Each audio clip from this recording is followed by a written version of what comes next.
Hello. It's Wednesday again. I know, we had one last week. Everyone seemed to enjoy it, so I thought, you know what? We'll have a Wednesday, and we'll put it between Tuesday and Thursday again.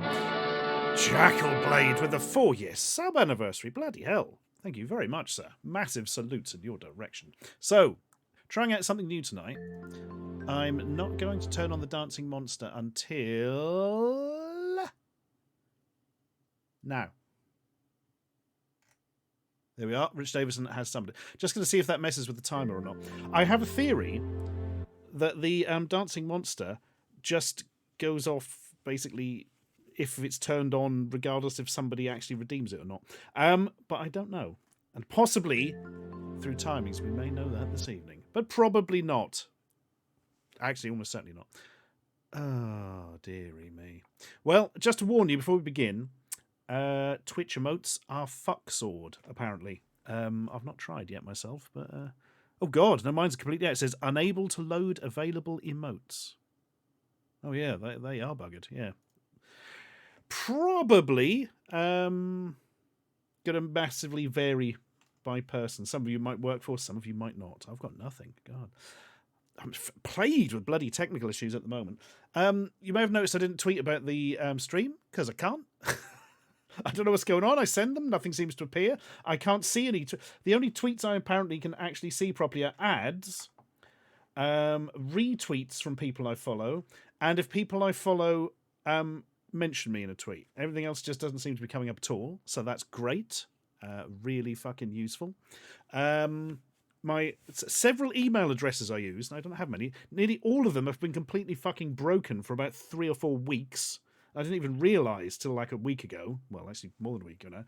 And the hosting company just can't solve it, and I'm probably going to have to transfer them out. So that's great. Yeah. Brilliant, isn't it? Twitter's the thing I kind of miss, because I don't, I don't often look at that a couple of times throughout the day. Now I'm getting fuck all, It's almost as bad as if you use their official phone app, which you now have to, because they've turned off the API for the decent ones, and go on that For You tab as opposed to following, and you just get a load of skank. Yeah. Oh dear. Hello, Retro Resolution. You are being shown, Retro Resolution. You may be the last person I haven't got to speak to on Twitter. If it doesn't fix itself. So thank you. We shall be using a song suggested by Retro Resolution at the end of the stream. But don't worry, it's genuinely a nice one. I'm not even taking the piss. Song I genuinely like. And I was kind of surprised I hadn't actually used it on stream before. But I haven't. Oh dear. Pegis says, I wish I was Internet Funny Man. Me too. Me too. I just play one on the telly. Right. Let's quickly do a thing. And that thing will be admin. Instagram balked for Amiga Square. God, there's a lot of bloody stuff going down now, isn't it? Definitely not the Mike Reed version, Di Carino. I'm not going to say any more so not to spoil it. But there we are. I tell you what, I mean, I'm complaining about Twitter. I've known people who've got it worse, where it just keeps feeding them bloody neo-Nazi stuff and sort of really deeply unpleasant things. Even though they don't follow, obviously, anyone even vaguely involved. Fortunately, that seems to have mostly been avoided by just not using the For You bit. But, oh, God. Oh, what a bloody mess. And the bot keeps going on and off. It's on at the moment. That's bloody crazy. Oh, wait. Sorry, I've got fantastic news that I must pass on. This is so exciting, right? They have a system called All Stars on Streamlabs, right? And the more sort of points you get, the more freebies you can get. I got like a hoodie and a backpack. It was amazing. But to get anything useful, you have to be like legend status, which is like ridiculously, you're never going to reach it, you know what I mean? But there was a 3-year Streamlab anniversary gift I hadn't seen. So I clicked on it. I thought, oh, what is this anniversary gift? It was 250 points towards the next level. The next level is 290,850 points away. But thank you for those 250 points. It's the thought that counts, but not in that situation. Right. Anyway. That comes and goes all the bloody time, Cotton M. I know what you're talking about there. Yeah. Oh god, yeah. But the thing about a pinch roller on your VCR is now you got to do it yourself. You can't wait for somebody to fix that at the other end, can you? You know. Ah, it's now, it says, best adverts thing I've heard is a YouTuber I watch who was saying that he gets adverts for the F-35 fighter jets. They apparently think he's a Bond villain. That's amazing. I mean, I've never bought more than a couple of those in my life. They're very expensive, you know. They're nearly 20 quid now. Bloody inflation. Right, quickly, let's get on with the almighty admin. Thank you very much to... I always get it down to the beginning on the screen to start reading it, and then it just like keeps scrolling further. It really bugs me, because if it does that, you might miss somebody, and that would be rude. Commissar Ludfang says, also, there's been a problem on Twitter. When you click on a tweet, it says the tweet has been deleted, even though it is not. Oh. Well, I don't think I've encountered that one, unless I'm seeing some sort of pass-through from it. Oh, I don't bloody know. Yeah, so we might end up with fewer viewers than usual, because I know some people rely on Twitter for seeing when we've gone live and that. So, bit of a shit in it. It might work now. Oh, I'm not going to fiddle with it on stream. Anyway, Billy Asco, 9 months. Thank you very much indeed. May Miss May, 26 months. B-Cat, 5 months. Happy Wednesday to you too. Shitass, says DJ68K for his 34 months. Tired Rich, 18 months. Play Games Bad, 30 months. Togster, 510, 1 month. Thank you very much. Does that mean new sub? I think it does. Thank you very much. Parzafal, 47 months. Oh no, Parzafal is now 30. I'm 46. I'm not going to think about that. 6DFT, 26 months. War Orbs, 18 months. Talcrin, 11 months. Jackalblade, 48 months. Dapuli, 14 months. Says we've just noticed that the Anglia figurine looks 3D printed. It certainly was 3D printed by Geigerpunk of this very parish. Dave DJ Johnson. Oh, yeah. Hey, Dave. Dave, look. It's for you, Dave. Ich habe 10 Finger und 2 Hände. Ich habe 10 Finger, 2 Hände und 2 Arme. Ich habe 10 Finger, 2 Hände, 2 Arme und 2 Schultern. Ah, Dave's song, everyone, if you're not aware. Where are we? Wiz19766, 23 months. Commissar Ludfang, 35 months. And blah, blah, 35 monks, apparently. And Jacob Nyon, 37 months. Thank you very much indeed. And we weren't interrupted by the dancing monster. I left a gap so it could come in with its randomization and be perfect timing, but nope, it bloody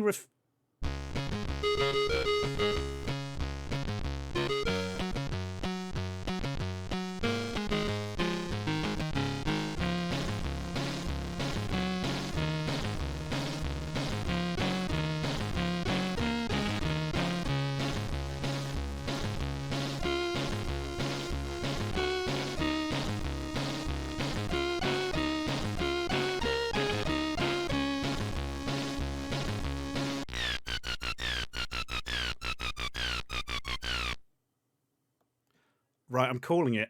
I think that might be the best timed dancing monster ever. Like, it genuinely waited until it was funny.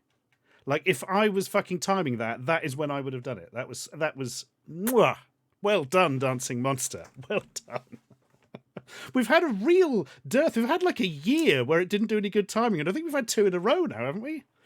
Anyone would think it was quite obviously random. Anyway, let's not worry about that.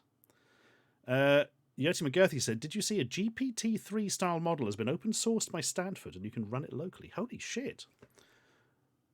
If I can think of a use for that, I might have a bash at that, because I've got this insane fucking graphics card in this thing at the moment. I do live in fear of the bloke who owns it asking for it back now, because I'm used to it. There's no way I can afford one of these bastards. Mind you, I doubt it'd be that much slower on a sort of fairly standard card, so it'll be fine. Hello, Casket and Sunnyside. Impressively, your emotes are working. You're one of the few. Good work. Right. 3090, 4090 Enigma. Fucking 4090. I know, right? This is what happens when you help somebody with technical stuff to do with pissing around with footage for VR. Right. Let's get on to this. This stream of things. This stream of quiz. Because this week's quiz, So this week, one of you can't take part in the quiz. And that person is the Film Canary, because the Film Canary mostly wrote it. Well, they gave me all the correct answers anyway, because it was entirely their idea. Ooh. Very rare we get a submitted quiz. It was such a good one, I've done it straight off. Yeah. Neil DKO says a 4090 at these electricity price. I am vaguely aware that if I probably do actually play anything on it that will or run anything on it, really, because it's mostly bloody AI, bloody image upscaling and that, or video upscaling. If I run too much of that on it, it would probably cost me more than if I'd actually bought one. But let's not worry about that. Let's not worry about that. What was your quiz, Dave? I was looking for that the other day and I couldn't remember where I bloody put it. Like a fool. Anyway. Oh, Sega the Kid said just ordered an Android handheld. They can emulate up to GameCube, PSP, and can run flawlessly too. Impressive. Not too worried about PSP, because you can sort of do that on a PSP, and it's quite a nice thing to use anyway. But the GameCube stuff, oh. I've never done a quiz on music videos, Dread Jester, because I know so few of them. They are making a video game of Toxic Crusaders, Daz Alien Geek.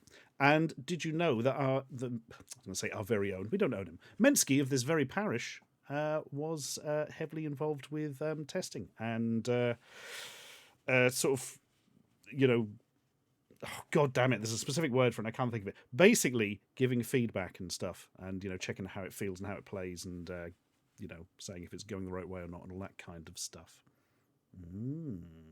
Oh, God, Dave's emotes are back. Look out, everyone. Right. Playtest. Yeah, QA, I suppose, Dave. Yeah. Actually, now I'm thinking about it, he's more of a consultant, really, than anything, I think. Responsible for making sure the fighting engine was good. That's exactly it, what Tom 59, to my understanding, at the very least. Sega the Kid, what is the device you're getting, mate? I can't buy any more of these bloody devices, but I am interested in them.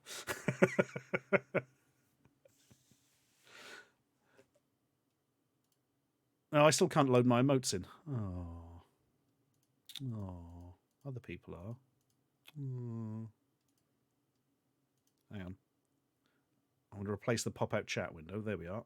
Let's see if I can do it now. Yes, they're back. There we are. And I've just clicked on random emotes and accidentally insulted BBC Micro owners. So that's great. Not quite what I was after. The Ain Odin Light. Thank you, Sega the Kid. I'll have a look at that, mate.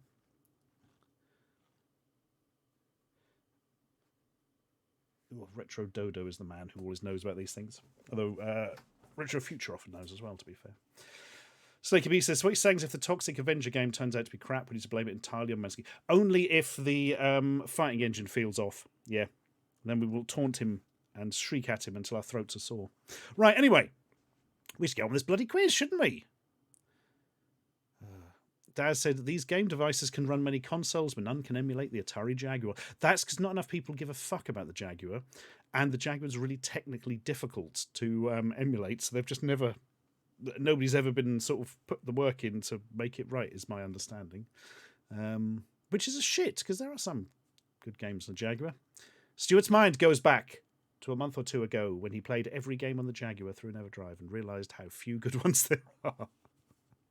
I didn't even know the PC one had got good, Enigma. That's superb news. Bloody hell. How will we play? Exactly. We all need Kasumi Ninja, DC Flake, and is it Ultra Vortec? The other one? To be fair, Ultra Vortec is a lot better than Kasumi Ninja, but it's still pretty bad.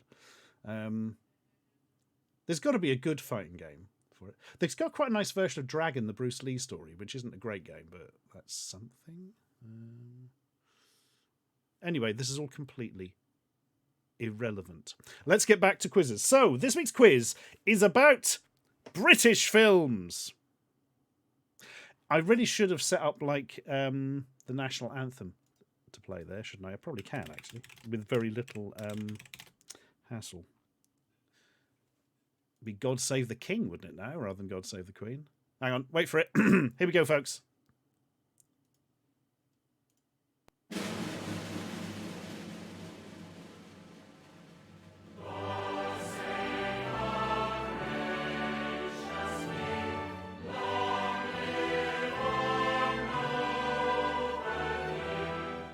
And also sort his fingers out. Seriously, they look really, really bulbous and swollen. It's a worry. Right, anyway. King's fingers aside. Today's quiz is about British films. Also, wait for it, there is a link. However, there will not be a question about the link because it's something that's quite specific and it wouldn't have been really feasible to sort of put into a multiple choice thing. But there is a link and you can have a think about it in your brain while you're doing it. Right, I suppose, really. Mr. Komodo says, I thought Spice Up Your Life was the national anthem. That's the real national anthem, Mr. Komodo. We're only playing the fake one on Twitch, so we don't get a copyright strike. Okie doke. There's a link, but is there a Zelda, says Arctique.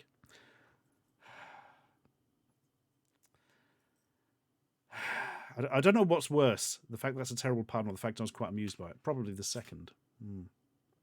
Canuck Jim says, in school here in Canada, we used to sing God Save Our Gracious Queen, kicks her in the belly and makes her scream, God Save the Queen. We didn't sing it in school. Actually in England, so that's the end of that. Oh, dear.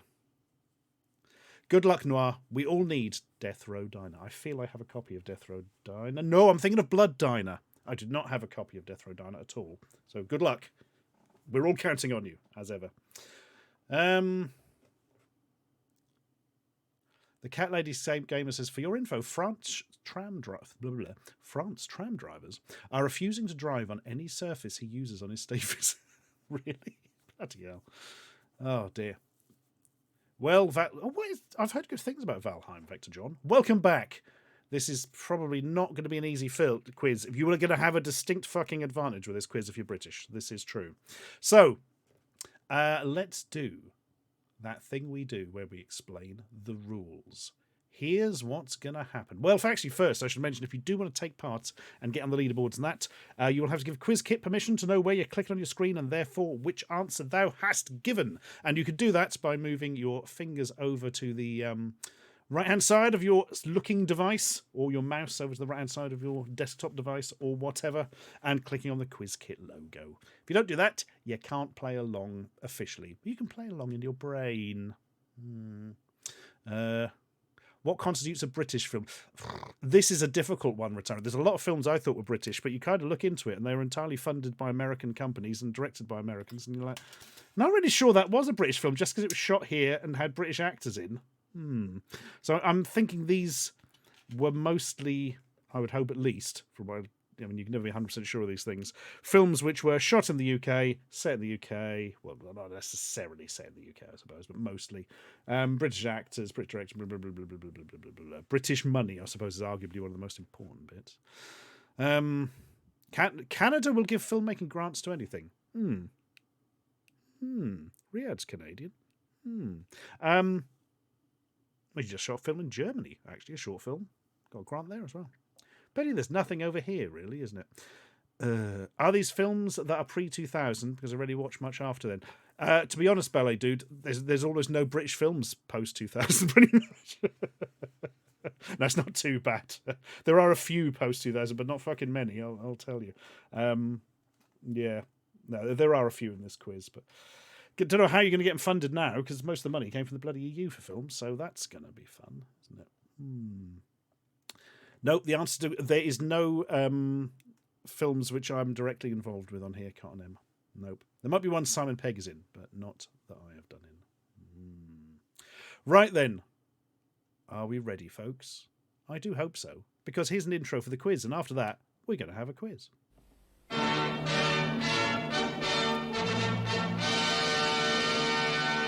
And now, from Norwich,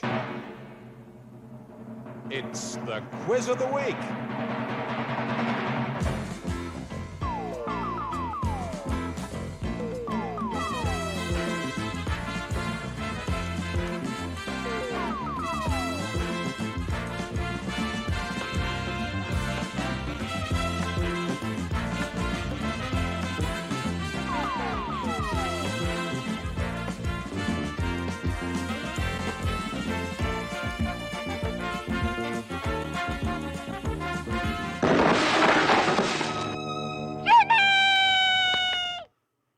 Oh, Jimmy, my lad, willst thou ever learn? So you may be wondering if there are any bastard questions this week.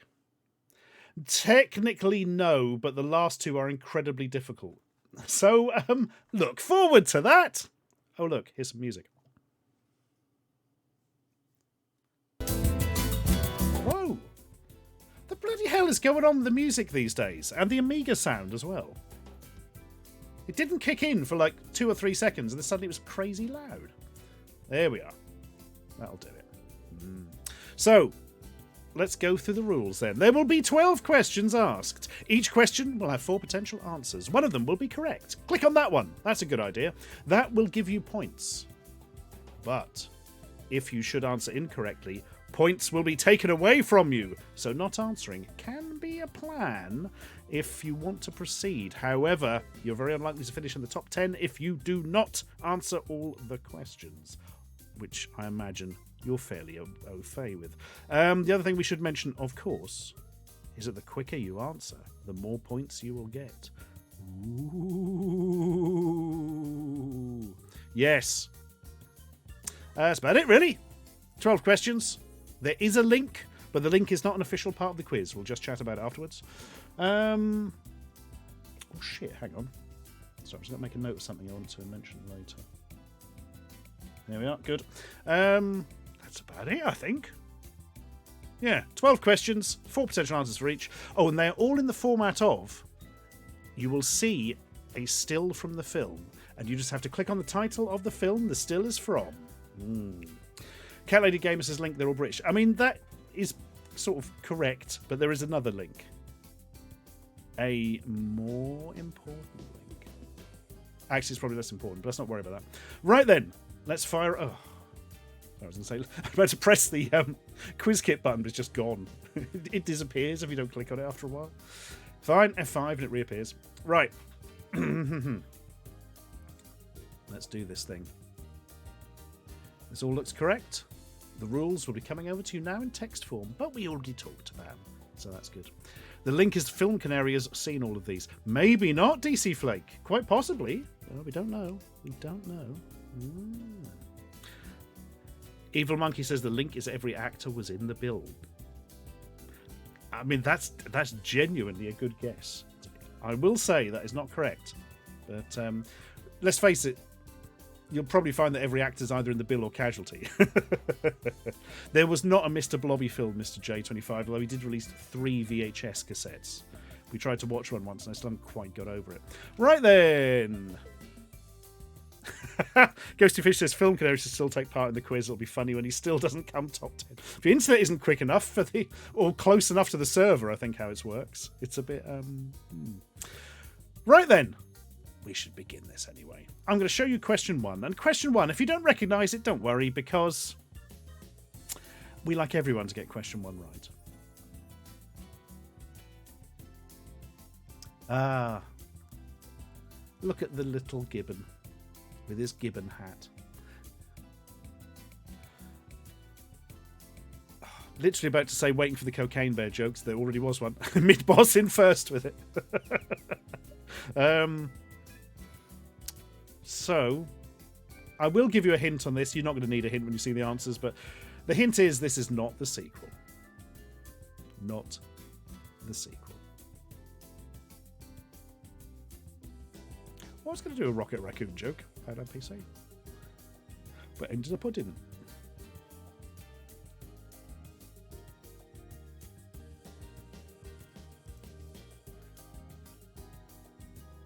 Oh, that's amazing, Commissar Luther. Mainly because they're all really well observed. Sorry, we're talking about this Twitter account, which I'll probably never see again, that photoshops Paddington into other movies and TV shows. They're really well observed and also really well done. It's kind of perfect. It's a chap who just does one every day until he forgets, is the joke. But he's been going like well over a year now, I think.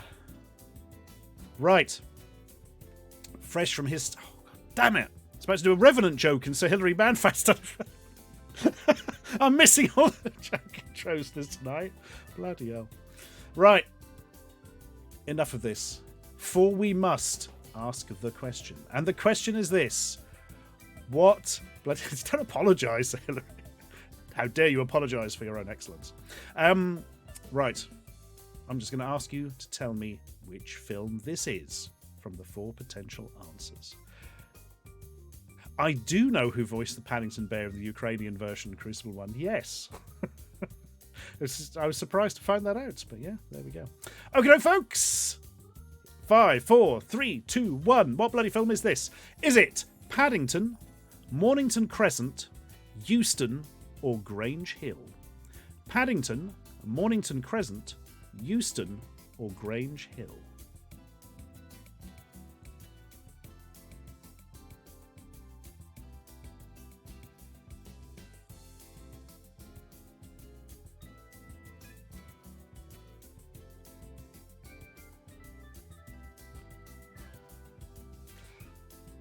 Weird thing.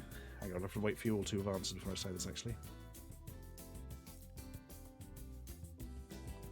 Oh, I'm not playing Mornington Crescent on stream. Bloody Dan Does is too good at it. Never beaten him. Anyway, here's the thing, folks. Well, you got to take the right route, Mentus. Come on, my friend. I meant to put Euston Square, not Euston. I don't know how I've just written Euston. That's weird. Anyway, it's obviously bloody Paddington. The other three are different tube stations. Yes, Paddington is also a mainline station for normal trains, as is Euston. And yes, Grange Hill is a tube station, if you're not aware of that, not just a TV show.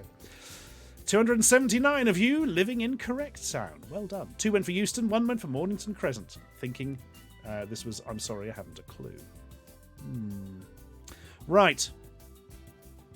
Scores reveal that Simmons Dude, quickest off the mark. Then contestant 365, then contestant 371. Lucky 100, it's only Dano. Right, total scores will be exactly the same because we've only had one question, so we shall go in. Yeah, that always surprised me, McCobbs, that Grange Hill wasn't filmed anywhere near Grange Hill. Then it moved to Manchester in like later series. And just like if suddenly Grange Hill was in Manchester. The magic of television. Right. Oh, excuse me. Oh, bloody hell, I've left a drink in the other room. Like a fool. I'll have to go and get one later. Right then. Question 2 is this. Gaudy Glasgow, please. No trick questions. We know both of those are now outlawed after the Netherlands Accord.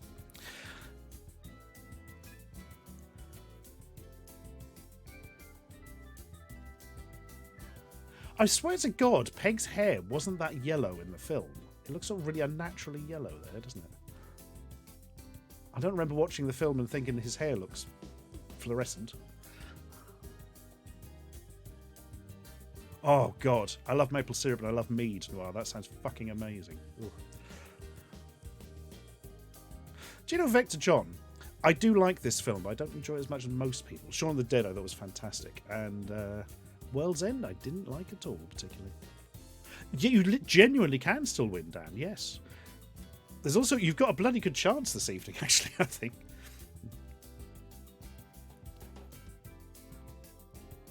Simon Pegg now has more hair than he did here, I think. Don't know if that's clever combing or had a transplant or something. I've got no idea. The way to check, I suppose, is to see if he wore a hat for 6 months. Right. Are we ready? Are we steady? Oh, people not enjoying World's End? I thought everyone liked World's End except me. Interesting. I don't know, it's weird. It's like a comedy that wasn't trying to be funny. I couldn't get my head around it. Right then. Next question. Tell me which film this is, folks. Oh, Space is amazing. Road of the Astro Waste. Absolutely amazing. I've never seen Paul, which is sort of vaguely along those lines, isn't it? My girlfriend saw it though, so it's quite good. Okie doke. Bum bum bum bum bum bum bum. Next question. What is this film? Is it Hot Fuzz, Cop Land, The Naked Gun, or The French Connection? I shouldn't have tried to keep up that weird pausing. Hot Fuzz, Cop Land, The Naked Gun, or The French Connection?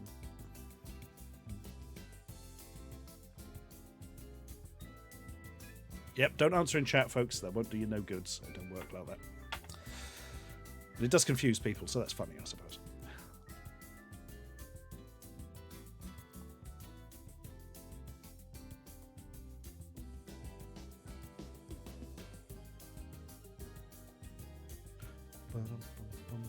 Yeah, I quite liked Last Night in Soho. Film fair. Baby Driver, I didn't get anything out of at all. I really didn't particularly enjoy Baby Driver. My film critics went mad for it, but I felt, I don't know, I felt I was being pandered to because I know films, and that made me angry. I don't know. Anyway.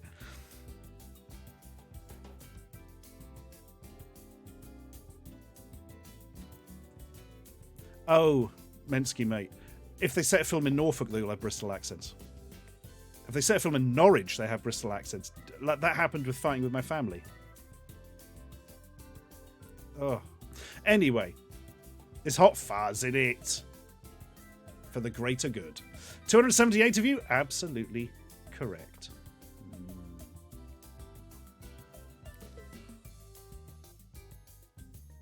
We must now show scores to reveal that BCat was quickest off the mark, D Carino was second, and Deepuck03 third. Lucky 100? Contestant 15. Total scores after question 2, though. BCat is in the lead, D Carino is second, and Simmons Dude is third. And speaking of third, question 3 is this.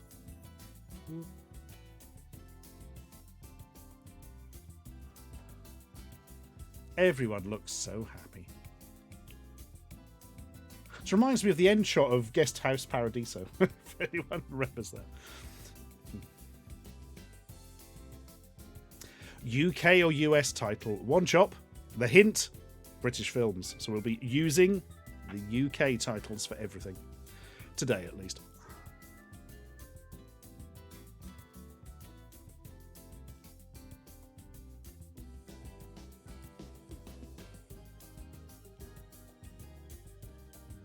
Yes, Snaky B, that texture is amazing. It's like piped icing.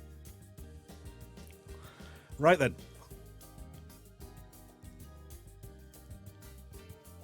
Are we ready?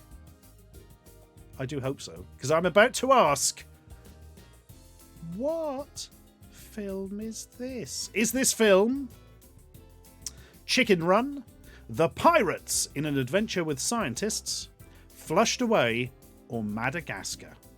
Chicken Run, The Pirates in an Adventure with Scientists, Flushed Away, or Madagascar? Or if you want the American titles, Chicken Run, The Pirates, Band of Misfits, Flushed Away, or Madagascar?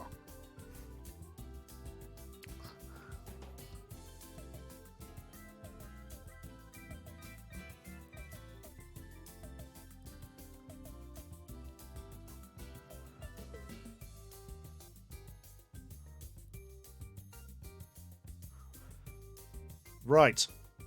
Are we ready, folks? I do hope so, because I'm telling you the bloody answers now. So, Chicken Run, The Pirates in an Adventure with Scientists, and Flushed Away are, well, let's face it, all Aardman films. And this certainly has an Aardman look, so it's one of those. Madagascar is on there purely because this scene is actually set in Madagascar. So, Flushed Away is the one where there's like a mouse that goes down the toilet and nobody watched it. Chicken Run is the super popular one with the chickens in. But this, as you can probably tell from the Pirates, is The Pirates in an Adventure with Scientists, known as The Pirates Band of Misfits outside the UK, I believe. So it basically is called The Pirates in an Adventure with Scientists because it's based on a book series called The Pirates, and each book has a title like The Pirates in an Adventure with Scientists, or The Pirates XXXYYY, you know. So it kept that naming convention. But it was changed abroad because it ain't really that great a name if taken out of the book context. If you think about it, it's a bit sort of a mouthful, and it makes it sound a bit dull. And there's one thing marketers don't like, is any form of dullness. Well, actually, they're quite happy if it's in the film, but they're not happy with it in the title. So there we are. This is apparently extremely good, and I still haven't got around to watching it. But anyway.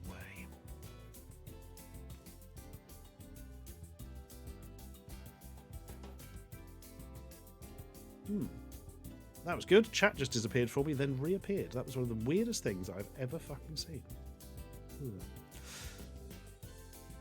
Monkey do the drum thing, says Snotty. Yes, this is, if you've ever seen that reaction gif of the bored monkey doing a rim shot on the drums in response to a bad joke, that comes from this film.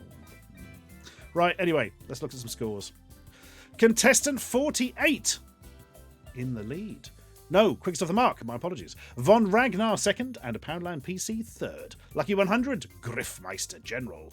Total scores, however, BCat is in the lead overall above Di Carino and Simmons Dude. Question number the 4th.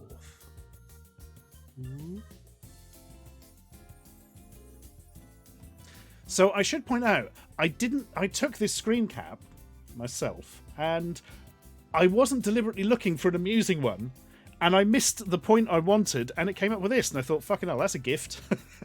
I can't not use that now I've seen it.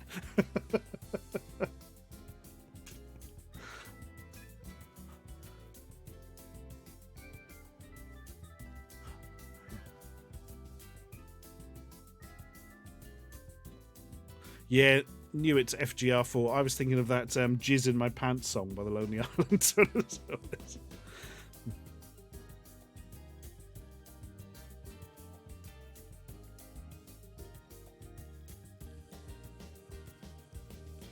Right. I think you've got the setup here. We all know who that is. We all know who it is in the background as well. So, I suppose we'd better ask the question. Which film is this? Is this film about a boy, 4 weddings and a funeral, Mickey Blue Eyes, or Notting Hill? About a boy, 4 weddings and a funeral, Mickey Blue Eyes, or Notting Hill?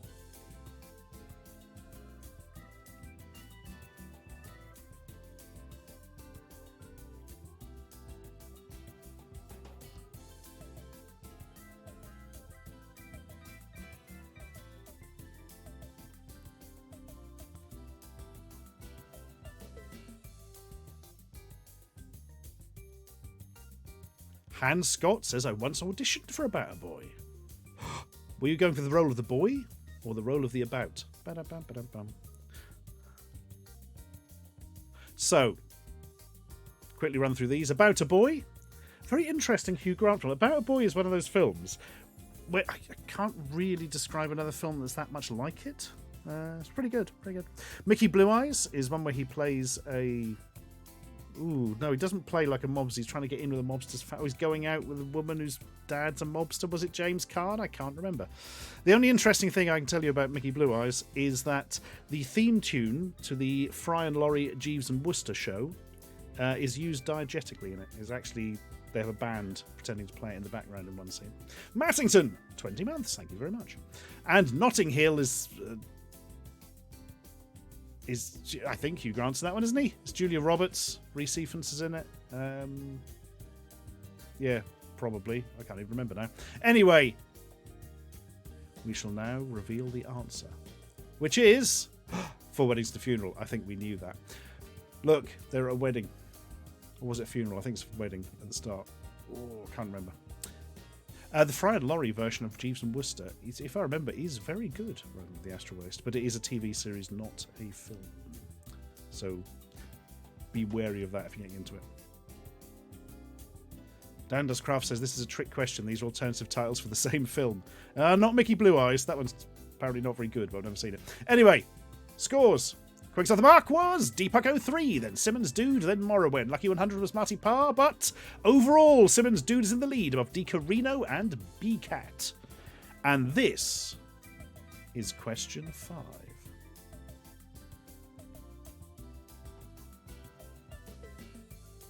On me head, son. Ad Keys, thank you very much for your sub. 51 months, bless you.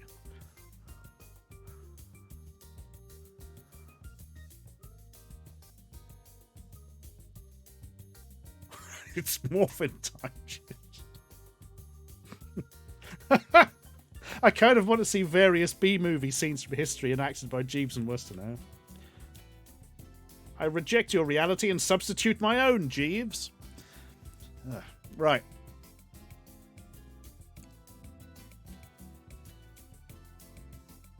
No, I don't think so, One Shop, especially when you see the answers.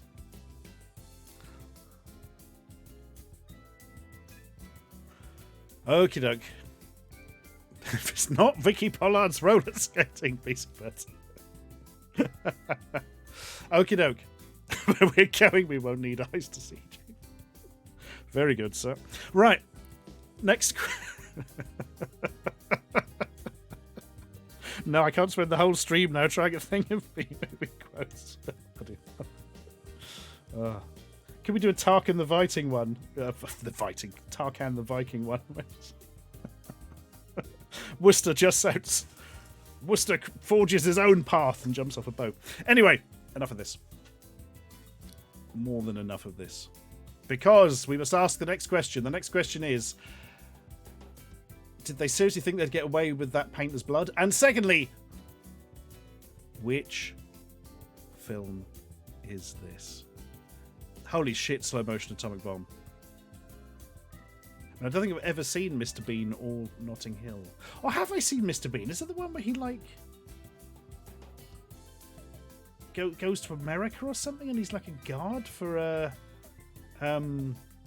work of art or something? Or have I totally made that up? Oh, I don't know. There's a sequel as well, isn't there? Yeah. No, I don't know enough about them. This is irrelevant. What is relevant is you tell me what this bloody film is. Is this film The Gorgon, The Mask of Medusa, Medusa, Queen of the Serpents, or Clash of the Titans? The Gorgon, The Mask of Medusa, Medusa, Queen of the Serpents, or Clash of the Titans? Oh, yes, Janosch from Ghostbusters 2, isn't it? Really meant to. Yeah, you may have noticed I said neither of the last two questions are technically bastards. Doesn't mean an earlier one wasn't.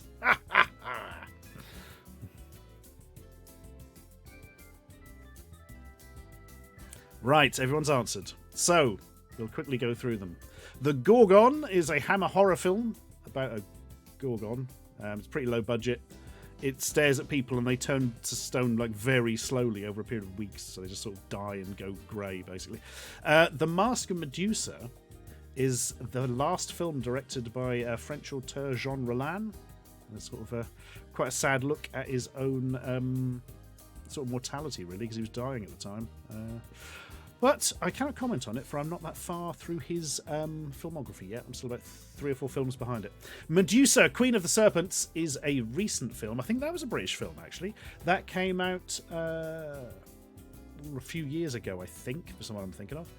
Clash of the Titans, big-time American super posh, mega epic film. Very good fun, from what I remember. Obviously not Clash of the Titans, because that's not American, and frankly looks a lot better than this. The Gorgon in that was stop motion. Whereas the Gorgon in the Gorgon was, well, I was going to say this woman, but the woman whose head this is based. You know what I mean, it's the bloody Gorgon. 96 of you correct. Very good. It was a Harryhausen Clash of the Titans. This was very much not a Harryhausen. It's just basically a lady with makeup. It's an interesting film, though, because the Gorgon's sort of really... It's just sort of really sad and sort of lonely and cursed. Yeah. Kinham Frost says you have to get the Gorgon to meet the Gorgoth, and then they cancel out. Hey. So Hilary Manfat says, I think Clash of the Titans was a co-British US movie. Cool. Well, that makes a bloody change. But yep, this is very much from The Gorgon. Ooh. Right. Show scores. Oh, look. One Chomp was quickest off the mark, then Rob McBob MC, then Kanita Wowie. Lucky 100 was Poundland Robert Cop. But DiCarino is in the lead overall, above Cinnamon Robin and T-Goo 3. Does it have Christopher Lee in it? I don't think this one does. No, I don't think it's had any of the major guys in, from what I remember. Or did it have Christopher Lee? We have to look it up now. Bloody hell.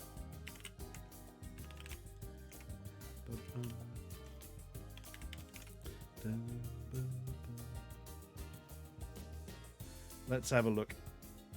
No, it does. It has Cushing and Lee in it. Bloody hell. Couldn't even remember. Well, there we are. We've learned something today, folks. Right. So I've accidentally clicked on a completely useless email. Great. Right. Thank you very much for your sub there, Birdseye. 38 months. Thank you very much indeed. So I'm just going through that annoyance thing of realising that I can't get any business emails. And They could be offering me millions. It's not going to happen, but, you know. Anyway, next question is this.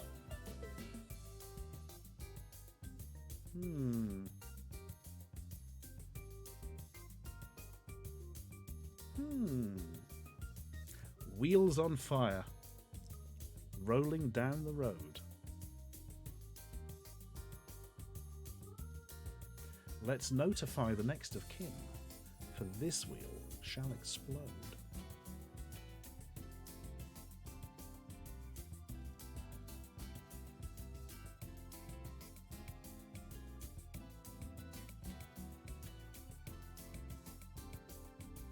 Interesting, there's several people saying I didn't realise there was a movie of this.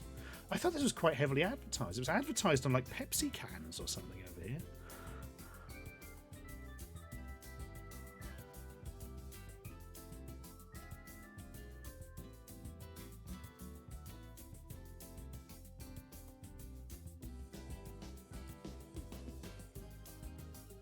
Right. Art thou ready? I do hope so, because I'm about to ask you to tell me which film this is. Is this film Absolutely Fabulous, the movie, Harry Hill, the movie, Alan Partridge, Alpha Papa, or the In-Betweeners movie? Absolutely Fabulous, the movie, Harry Hill, the movie, Alan Partridge, Alpha Papa, or the In-Betweeners movie. As a hint, it is based on a UK TV comedy.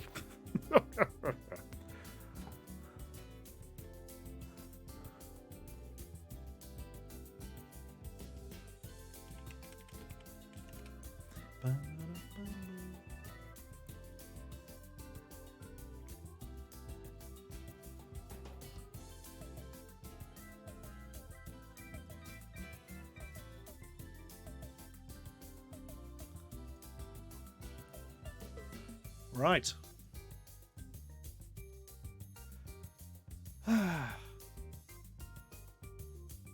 That's right, Stufa.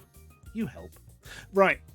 So, let's quickly go through them. The In-Betweeners movie was a popular film based on a popular television series called The In-Betweeners. Came out shortly after the series was popular. Came out about the right time, I would have said, actually. Apparently quite good. I've not seen it myself. There's that. Alan Partridge, Alpha Papa, film based on the character Alan Partridge. Pretty good, actually, from what I recall. Pretty good indeed. Harry Hill, the movie, I've not seen. People don't say such great things. Madcap sort of comedy thing. Basically based on Harry Hill's... Is it really based on his show? I suppose not. Based on the character, I suppose, is a better way of putting it. And Absolutely Fabulous, the movie, is the movie based on Absolutely Fabulous, which is this. It came out a long time after the series had ended. So it... I think it did all right, though. Daxtron has a fun Jane Horrocks fact. He went on a school trip to the Theatre Royal, in Norwich, yeah, to see the play she was in at the time. On stage, she had to wet herself and had a special piece of carpet to do it over. I hope that was in the script. Jesus Christ. Right.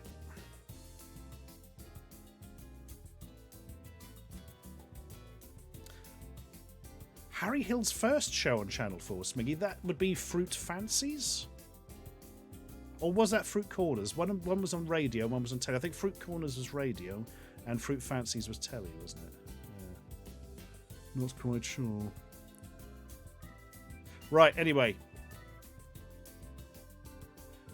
Oh, Fruit Fancies was BBC Two. Shit, so what's the Channel 4 one, Smiggy? Oh, you mean the Harry Hill show? Okay, yeah. Oh, God. Let's just hope they don't have to cancel the Badger Parade. Right. DPuck03, quickest off the mark, then BCat, then DCarino. Lucky 100, What Tom 59. Total scores, DCarino is in the lead above Mr. Mooncat and Frankie 84. Ooh. It's all move on the top 10 there. Okay, we should look at question 7.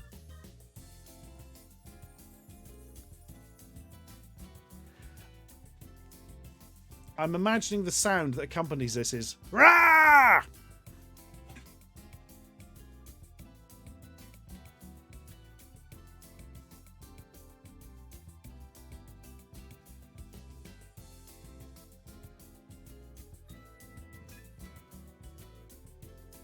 That's true. Should be several octaves higher, said Robin. This is not the Tyrant King. Too much is happening. Come along, my friend.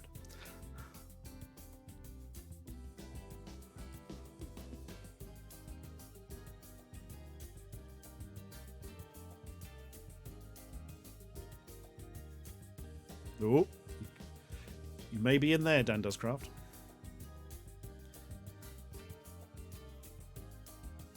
Ali G's not a bad answer for this, Stevie Darcy. I didn't think of that. But it is not Ali G in the house. Or in the house, was it? I forget.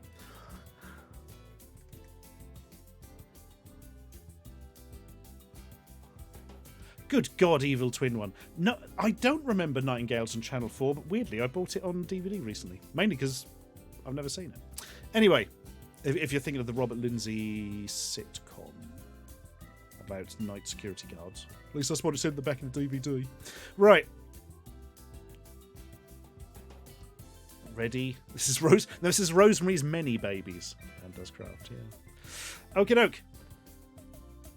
Best you tell me which film this is, my friends. Is this film Slaughterhouse Rules, The Kid Who Would Be King, St. Trinian's 2, The Legend of Fritton's Gold, or Nativity? Slaughterhouse Rules, The Kid Who Would Be King, St. Trinian's 2, The Legend of Fritton's Gold, or Nativity?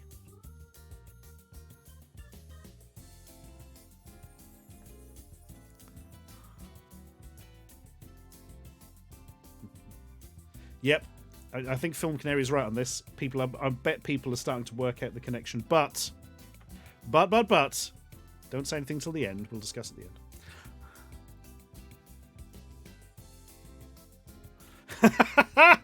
I knew loads of people were going to say there were 2 St. Trinian's reboot films. Yes, there were. And this is the second one. St. Trinian's 2, The Legend of Fritton's Gold. Oh, ho, ho, ho. Slaughterhouse Rules was like a weird sort of public school set British film. I think Michael Sheen starred in it. I think Simon Pegg was in it as well. I think Nick Frost might have been, actually. Yeah, I'm not sure about that. The Kid Who Would Be King was like a massive flop, apparently, but was really fucking good, from what I've heard. Everybody I've ever spoken to has seen it, said it was excellent. And like, oh, real shame that didn't do better. St. Trinian's 2, The Legend of Fritton's Gold. Yep, second of the St. Trinian's reboot films, modernised, obviously. I've not seen any of the new ones, or either of the new ones, so I can't say if it's any good or not. But some of the classic ones were good. The Great St. Trinian's train robbery is the. That's the sweet spot, I believe. Very, very funny film. Also, the theme tune to St. Trinian's features the word gird, so it gets 10 points for that. Yay! We like anticated verbs. And Nativity is, I don't know, I think Martin Freeman's in it. I haven't seen that one. Scores! Quickest off the mark was Chrome Valkyrie, then Daxtron, then DC Flake. Ballet Dude was Lucky 100. But Mr. Mooncat is now in the lead, above Stuart Kenny and Frankie84.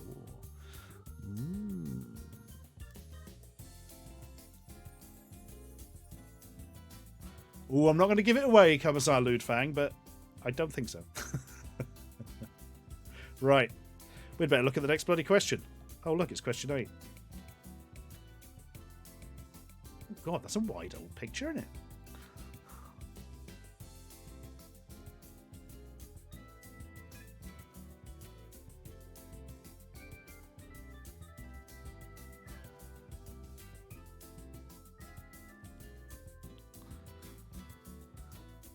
So Hilary Manfat asks if it's a Twitch hot tub stream.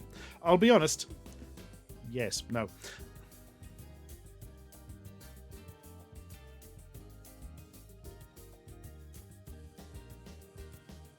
spoke to somebody the other day who was sort of really bad-mouthing a popular streamer, because they didn't interact very well with the chat, or really at all. And I looked at the stream, and they had like 10,000 watchers, and the chat was just going vroom by like that. It's like I couldn't read a single fucking message. What did he expect? I've not got magic eyes.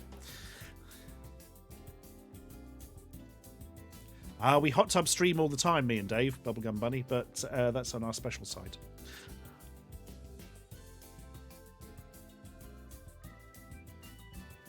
Sleeping in a vat of strawberry jelly. Keeps the pores fresh.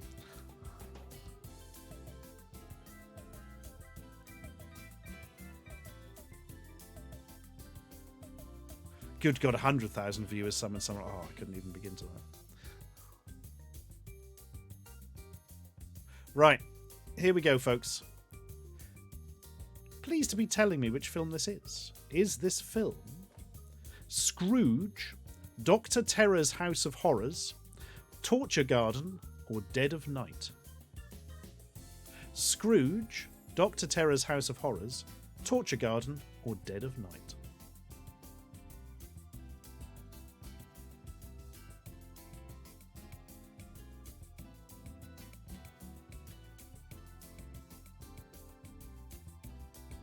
Is he sleeping in carbonated dipping jam? Maybe. Maybe.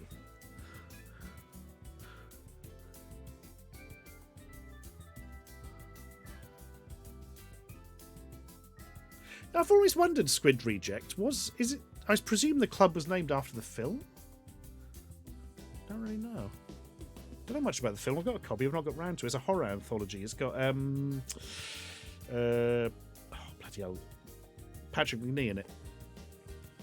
Patrick McNee, of course, famous for being in Thunder in Paradise.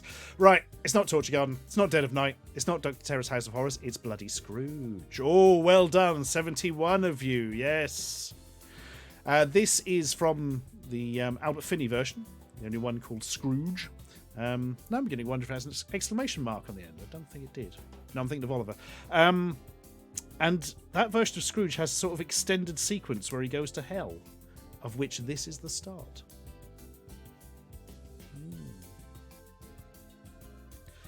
Dr. Terror's House of Horrors, brilliantly spoofed in the title of a Steve Coogan series, Dr. Terrible's House of Horrible, which is one of the best spoof titles of an existing title I've ever heard. Dr. Terrible's House of Horrible. Series was crap, unfortunately. I watched every episode as well. I don't know why. Oh, it should have an exclamation mark by the looks of it to me. Damn it. But it's still Scrooge. A Scrooge by any other punctuation mark would be as miserly. Very amused American humorist, cartoonist guy Michael Kupperman is doing some stuff on his Twitter where he's doing like a piss take of League of Extraordinary Gentlemen, but with just ridiculous royalty-free characters. And one of them is Scrooge, and Scrooge's thing is that if anybody doesn't believe in Christmas, he instantly turns into like a Hulk-like creature and starts assailing them. He also had to call up the three ghosts on the phone because he couldn't get somebody to believe in Christmas. Anyway, we should now show scores. Squid Reject, quickest off the mark, then Cinnamon Robin, then Bronze Retriever, Lucky 100, Keno Sham. Total scores, though, Cinnamon Robin in the lead, above Rob, McBob MC, and Pops. Pops.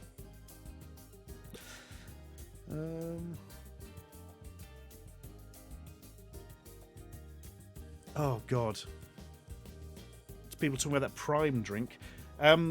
There's a shop in Norwich, quite near my office, and I went in to buy a drink, and behind the counter they had up on like the shelving 2 bottles of Prime, and they were charging £13 for 2. That was the only way you could buy them. £13 for 2.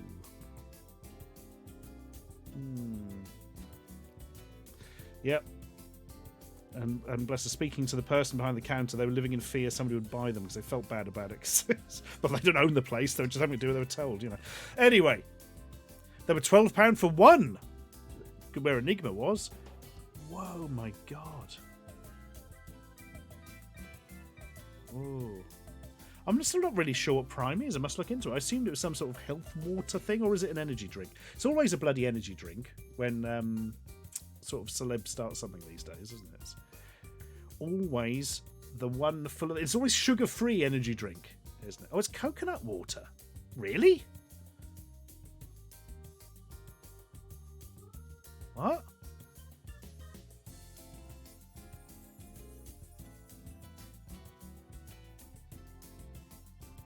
It's sugar water 10%. Oh, God. So it's sort of an energy drink in the sense it's got lots of sugar in. Well, at least it's not the sugar-free stuff. At least it's a bit different, isn't it? Bloody hell. Haven't Amazon sued them into the ground yet? The problem there, GSV Ethics Gradient, is I think prime is too generic a term. So, oh dear. Right. You did offer to steal me someday, but I can't be getting involved with all that. Right. Question number 9. Bathwater. Yes, it's Logan Paul's bathwater. Don't know what he's bathing in. You see the colour of it.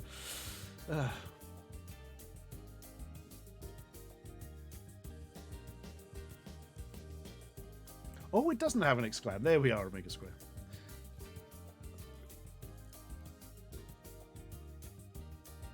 Adjective says, I do resent liking oat milk, because essentially I'm paying £1.40 for bottles of gruel. I love oat milk in coffee, but I cannot drink oat milk. I can't drink most of the sort of vegan milk alternatives. They just really do a number on my stomach. Hazelnut milk I can deal with, but that's it. Doesn't really matter because I'm not lactose intolerant. I can have normal milk, so it's fine.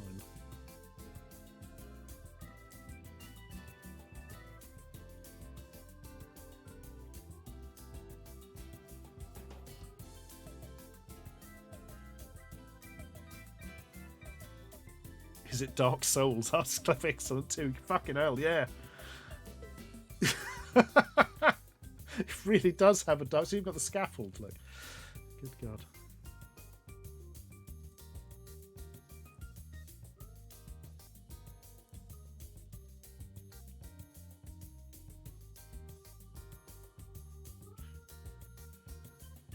Well, this is an intriguing shot. I want to see how old this film is now, so I still haven't got round to seeing it, which is ridiculous.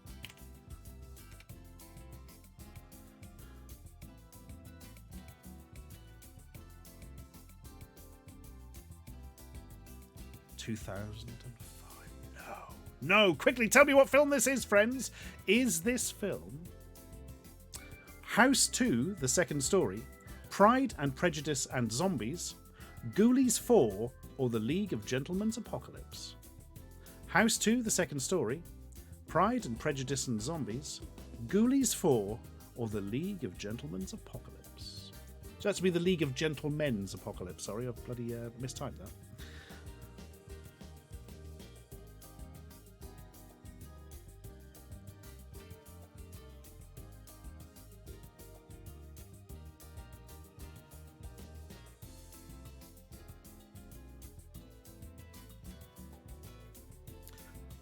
Right.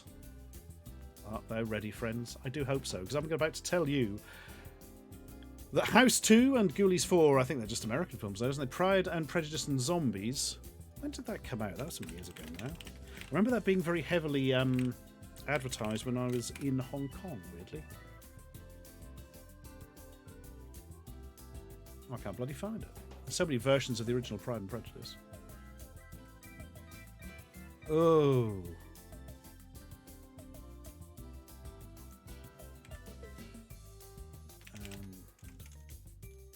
Sorry, it's bugging me now. I want to see when it bloody came out. 2016. Yes, that makes sense. So, anyway, that's irrelevant. What is relevant? This film came out in 2005. It is The League of Gentlemen's Apocalypse. 153 of you, absolutely correct. Nobody fooled particularly there. Yeah, because Jeremy Dyson never appears, does he, Skilly? So I don't understand why I haven't bloody seen this. It's been out nearly 20 years old now. And I've seen every episode of the TV series and the reboot. I've seen all the live shows. Not live, the recorded ones. I just don't understand why I'm saying. I think because it goes a bit weird and fourth wall breaky meta, and that I find that hard sell. But should bloody watch it. I've got it on DVD because I had to rip it to get this picture. Yep, it's that bloody obscure. Anyway, if anybody's wondering, because you've not seen the British telly, The League of Gentlemen was a very dark sort of horror-inspired comedy show, and a very, very good one as well. Right then, we shall now show scores to reveal that Decarino was quickest off the mark, then Himble 42, then Proud Limey, then the Cat Lady Gamer. We shouldn't really mention fourth. but we did. Lucky 100, contestant 163. Total score, Cinnamon Robin in the lead above Rob McBob MC and Parps. And I have just realised, was it coincidence that at the first few questions we didn't have to wait for the names to load in? Was it just coincidental? Or have they fixed it? Ooh, I don't know. Right then. Question number 10 is this. I believe the head on the plate is saying, "Oh, bloody hell." Or he's doing an impression of Blakey from On the Buses. "I hate you, Butler. Bloody hate you."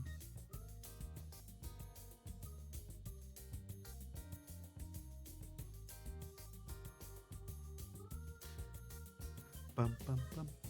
Google'll do. And I should be able to get that up. Google'll do. There we are.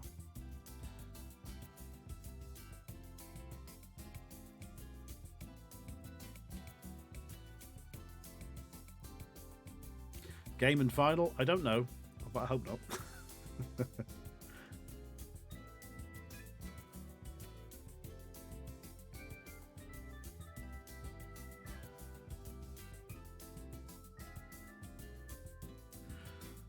Okie doke. We've seen this beautiful image now, and in no way troubling and weird. And now, tell me, which film is this? Is it Chamber of Horrors, Waxworks, The House That Dripped Blood, or House of Wax?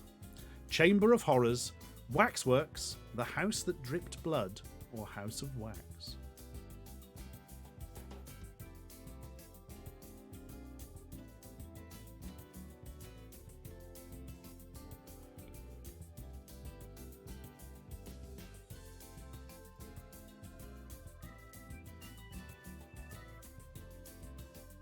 Quentin Smyers Productions. Oh my god. If the background was entirely black, I'd probably just believe that.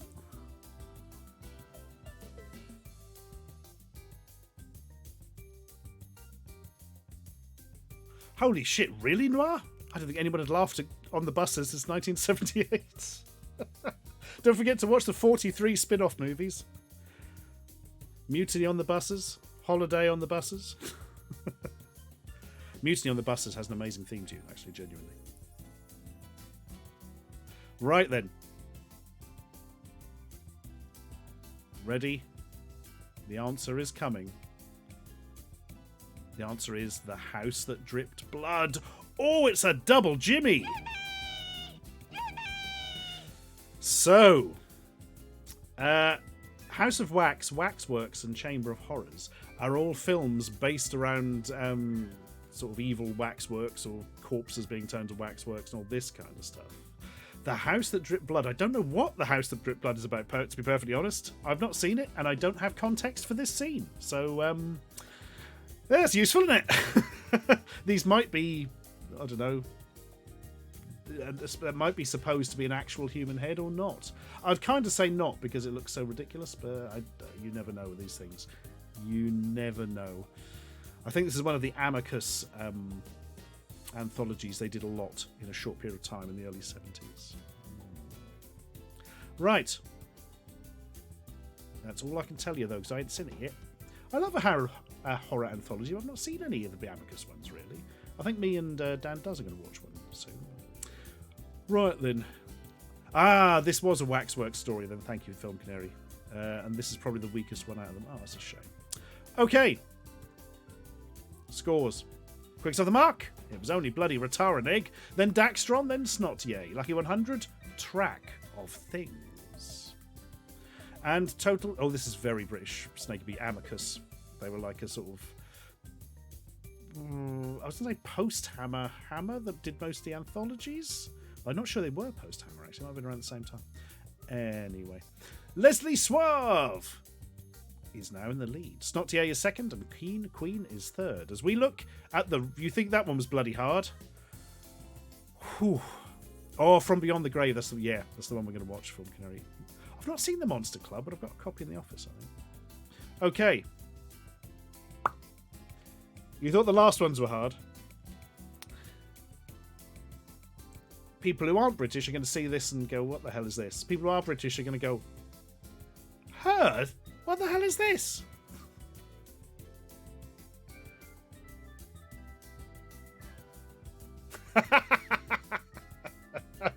You bastard Mentos, you took my joke from the end.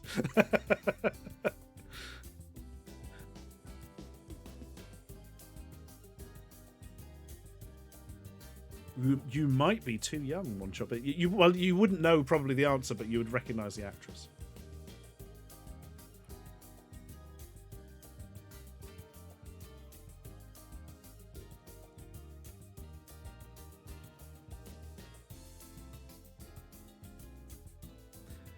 Okay, folks.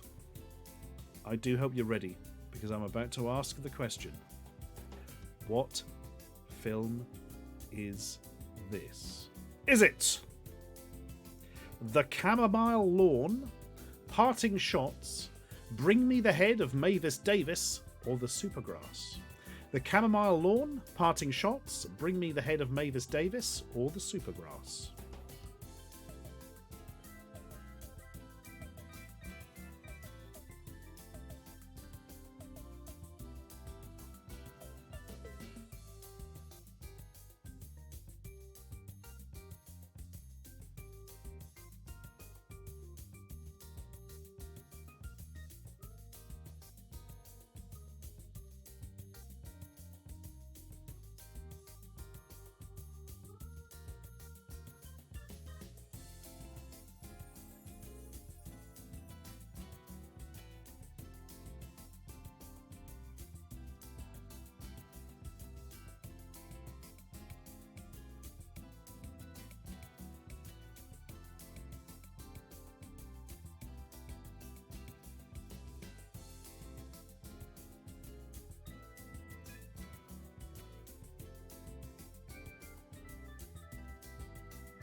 Hello?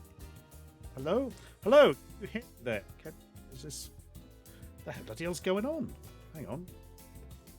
Ugh. Oh, that looks like it's fixed it. Ugh, that was spooky. Right. I'm going to have to go through that again now, aren't I? Bloody hell. So...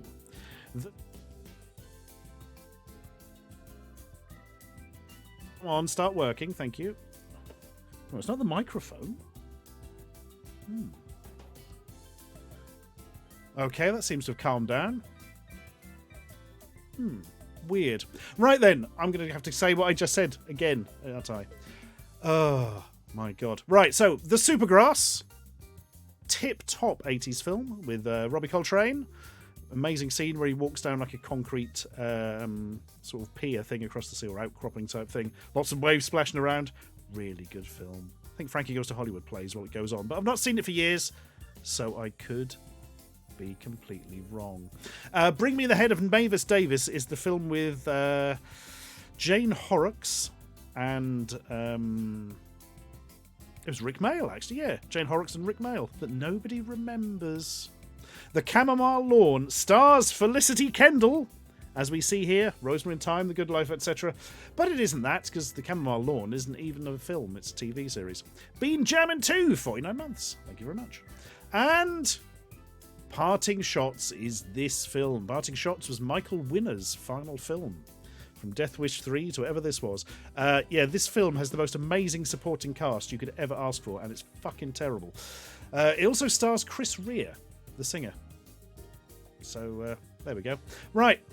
And Been Jammin' 2, 49 months. Thank you very much indeed. Okay. Yeah, you say old Rick Mayall never got a decent major film role on Amiga Square, but he was amazing as Peeves the Poltergeist. Oh. Right, scores. Quickest off the mark was Chrome Valkyrie, then Proud Onions, then the Cat Lady Gamer. Finally, Squeaky G was lucky 100. But total scores, Snot Yay is in overall lead as we go into the final question with Keen Queen and Leslie Suave behind. And this is question 12. Bum bum bum ba dum. Ba da bum ba dum.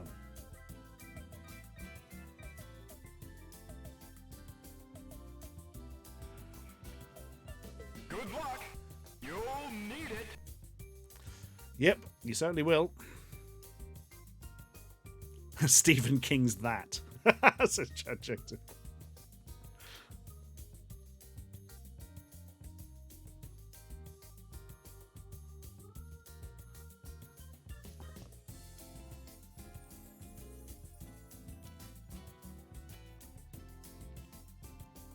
The original Terrifier, says Vector John. God, I've never seen those Terrifier films. I've seen the short that led into the first one. I fucking hated it, so probably going to avoid that. Right. Here we go. Here we go. In a minute, I'll be asking you what all this. DC Flake, I've got that on Blu-ray. Or DVD, I think. Took me ages to find it because it goes under by so many titles. It's got Richard Bryars in it as well, isn't it? It's like his last role or something. Or is it? Or was it? Oh God, I can't remember. It's so weird. So weird, DC Flavor. I've got to get around to watching it one day. Right. Lickwison, thank you very much for your raid there. That's very kind of you. Thank you. Okie doke.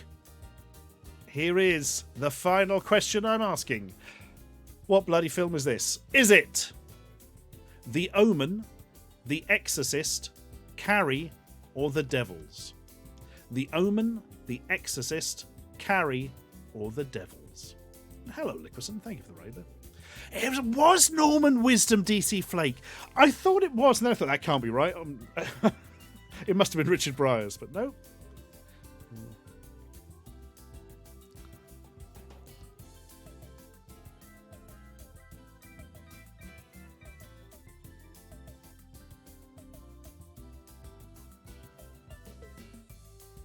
Right. Oh, here we go. Final question. So, let's go through them. The Devils. Ken Russell, if I recall correctly. Film about hysteria and sort of religious hegemony and all sorts of stuffs. Banned for being very rude, if I remember. It's not this. This is set way afterwards. Devils are set like bloody dimly in the past. Carrie. No, it's not Carrie. The Exorcist. It's not The Exorcist. It is The Omen. If I recall correctly, it's the scene where the woman goes, "This is for you, Damien. It's all for you," and then leaps to her death. Oh, the Devils has just pipped The Omen, making this a... Oh. Oh, there. That's Jonty's Corner. That is a... Oh, man, that is a comic strip thing. Nigel Planer's in it as well. Look up all the comic strip stuff. They didn't do that much. It'll be in there.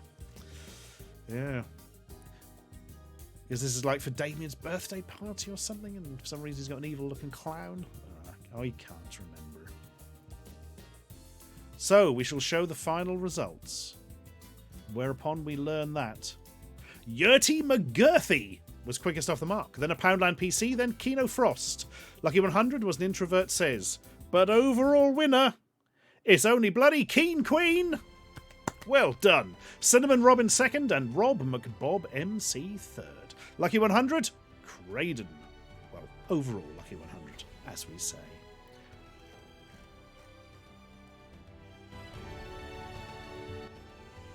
There we are. Put the music up a bit for you. Marvellous work. Well done, everyone. 2 Jimmies out of that, which I feel was quite good going, because I made it quite difficult from what Film Canary gave me there. So, Von Vogler. Surely it's been released uncut in America. Everything always is, isn't it? We've got to talk about now The Link.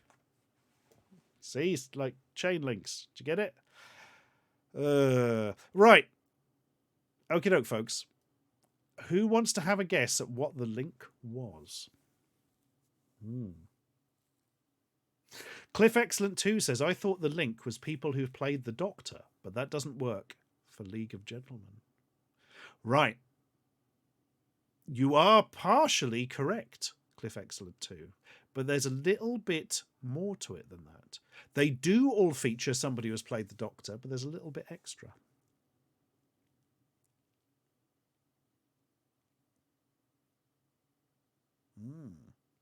Well, I say, and this doesn't mean people who actually appeared in the images, I would like to point out, but people who were in those films, not necessarily ones we showed. No, not companions. No.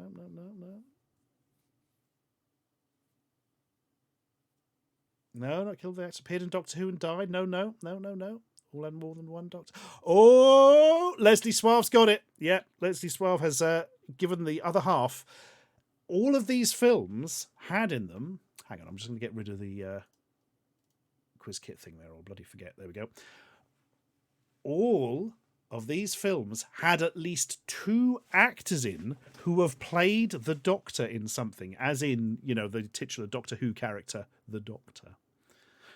Let's go through them. Paddington has Jim Broadbent, who played the Doctor in the comic relief Curse of Fatal Death sketch, and Peter Capaldi is in Paddington, who was... Doctor recently, wasn't he? Hot Fuzz has David Bradley in it, who was the replacement for the first Doctor when the reboots, and Jim Broadbent is in that as well. He's in a lot of these. The Pirates in An Adventure with Scientists has Hugh Grant doing a voice, who was also in the Curse of Fatal Death comic relief sketch as the Doctor, because the Doctor regenerates a lot in that one. And David Tennant is also in the Pirates in Adventure with Scientists. Four Weddings and a Funeral, it's Hugh Grant again, and Rowan Atkinson is in it. Both of them from The Curse of Fatal Death. The Gorgon has both Patrick Troughton and Peter Cushing in it. Patrick Troughton being the second Doctor, and Peter Cushing being the Doctor in those weird films where he's literally a man called Doctor Who. Absolutely Fabulous, the movie, has Mark Gatiss in it, who was in the Web of Caves sketch as the Doctor, if you know of that one. Comedy sketch, Web of Caves. And Joanna Lumley is in it, who was one of the Doctors again in Curse of Fatal Death. St. Trinian's 2, The Legend of Fritton's Gold, has both David Tennant and Jodie Whittaker, both of whom were Doctors on the TV show, the main one. Scrooge has Geoffrey Bayldon and David Collings in, and both of those played Doctors in Big Finish's Doctor Who Unbound range, apparently. The League of Gentlemen's Apocalypse. David Warner is a villain in it, who again has been from the Big Finish audio thing, played a Doctor in that.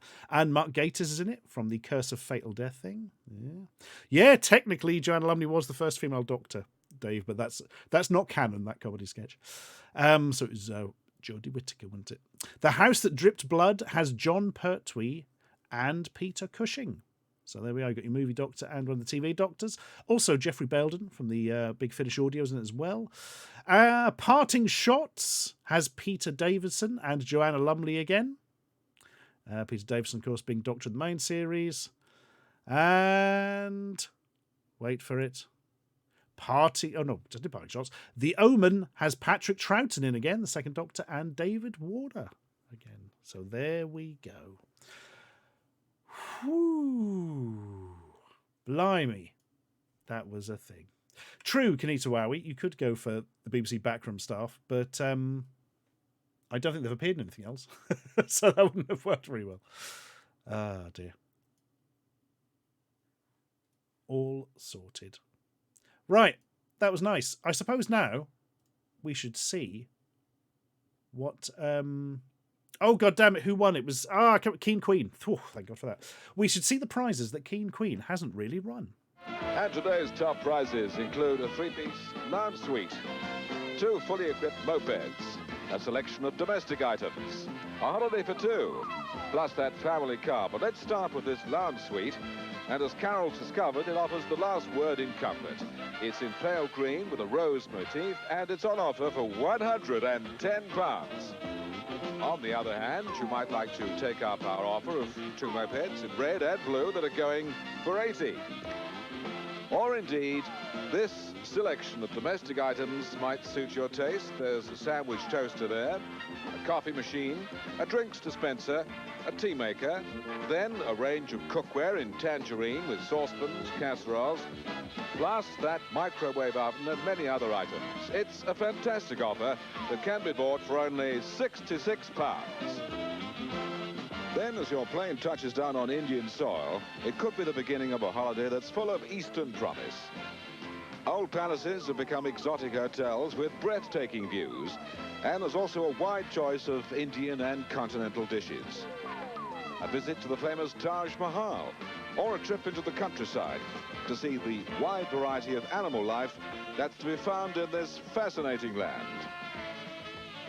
Or you may wish to take time off to participate in the many sporting activities that are available. Now, that holiday for 2 for 10 days is on offer for £125.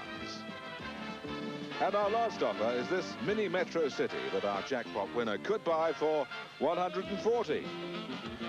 And that's it, our look at this week's star prizes. But now let's meet the man who asks the questions and pays out the money. Richard Lejeune in Norwich.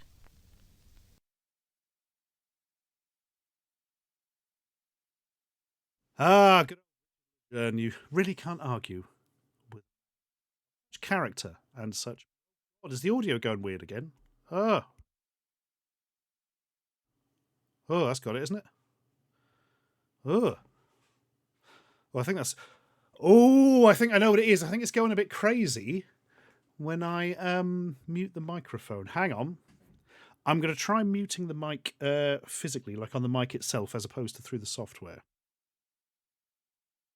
Right, how has that gone? Oh, that's fine. Oh, it's the software playing up then. There we are. Right, I'll just remember that if I have to mute it.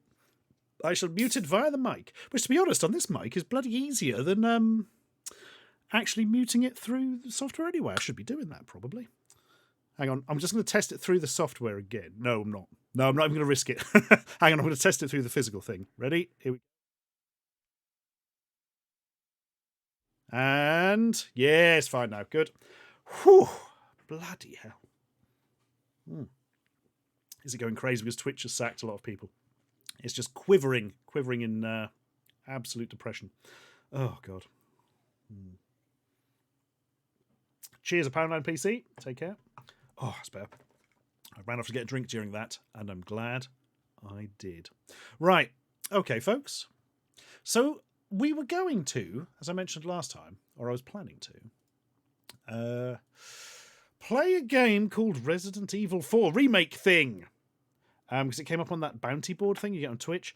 But to be honest, then I saw it was just a demo that everyone can play. And I don't know, I feel like if you're going to do a bounty board thing, you should have something, I don't know, it should be something more interesting or, something most people wouldn't see or have already seen. Whereas you can just download the demo and do it yourself. So what's the point of watching somebody else playing it? Seems kind of pointless, so we're not going to worry about that.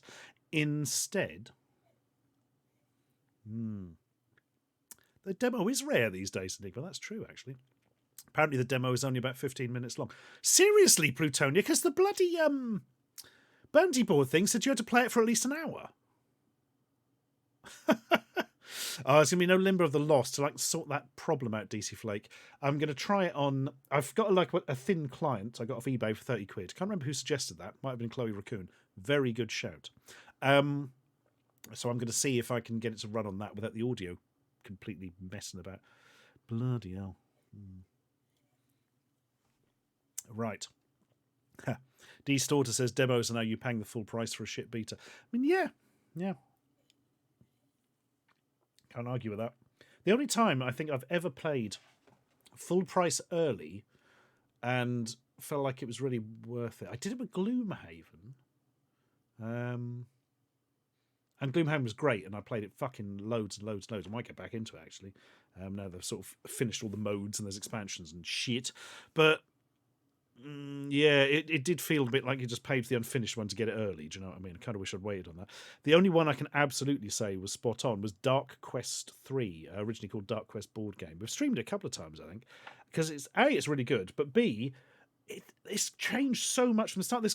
Whoever's doing it is just like totally looking at the feedback and rebalancing and checking things and doing an absolutely outstanding job of just really massively improving the game through the use of what is effectively a massive beta test that he couldn't have possibly done in-house, so to speak. I'm genuinely quite impressed with it. It helps also that the game's cheap, let's be honest here, but yeah, impressive. Enigma 776, 33 months. Thank you very much. Right. So, today's Almighty Gaming. We are going to play, hopefully completing... That's a big fucking hopefully, folks, because I probably can't remember how to do this. A game called Myth, History in the Making for the ZX Spectrum.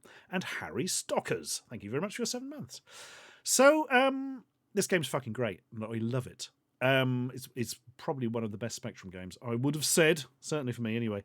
And the interesting thing is, there's a much more sort of in-depth... The Commodore 64 version is a bit, but there's a really... impressive sort of visually and design wise and sound, isn't it? It's fantastic actually, Amiga version, but it doesn't play anywhere near as good as the Spectrum one. Nowhere near as good. And it's just, in fact, to be honest, the Amiga one's kind of broken. It's really fun if you play through it with like infinite lives. If you don't play through it with infinite lives, it's dog shit, because it's just one of those things where you can't avoid getting hit and it's kind of all a bit janky when you move and oh dear. But yeah, this is tip-top. There will be a category for it, Dave. Yeah, there absolutely will be for this bugger. I should actually use it, shouldn't I? Let's do this thing. Blah, blah, blah, blah, blah, blah, blah, blah, blah. Edit stream info. Here we go. Myth is... Oh, you've done it, Dave. Thank you, sir. Yeah, see, I totally love the Amiga version of Myth, Amiga Square, if you're playing through it cheating, because you just play through it and see all the crazy stuff that happens and it's fun and it ends. If you try playing it as an actual fucking game, it's awful, as I was just saying. I mean, really, I can't understand how it was released like that, Right, okie doke, folks. Let's get this bloody thing going. I should be able to get into this pretty quickly, actually. Whoop. Oh, no, it's refusing to work. Of course it is. Why would it jolly well want to? Right, if I tell it to capture this window, then, are you going to be a good boy?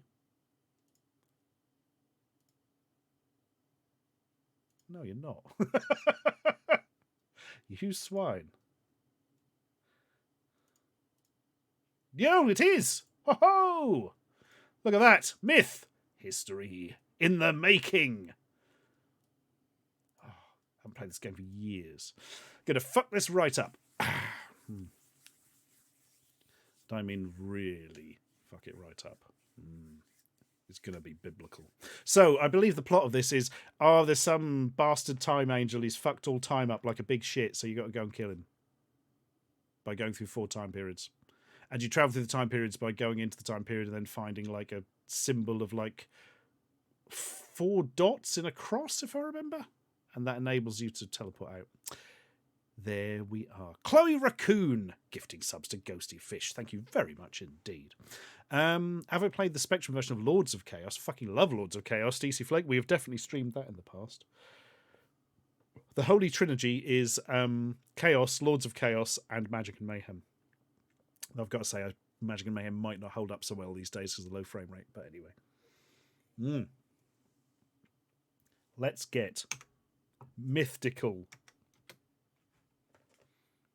Oh, it's programmed by Neil Donwell, is that? It's a bit of a font, isn't it? Space to select. I'm going to define. I'm going to play it proper keyboard style. Up. Oh dear. Down. You have to really hold these. Left. Right. Cheers, Melanie Norfolk. Take care. Fire. Oh. Hang on. I think we might actually play this on the joystick. Substitute for Chaos Reborn. That is a good shout, Enemy Alice. That really is. No, we're actually going to select Kempston Joystick because you do have to use the space bar, if I remember, and I've just managed to remap that to fire, which will probably fuck things right up. Okay, game start. I will not press play on tape, for we have no physical tape. Oh, we were talking about Chris Rea, look!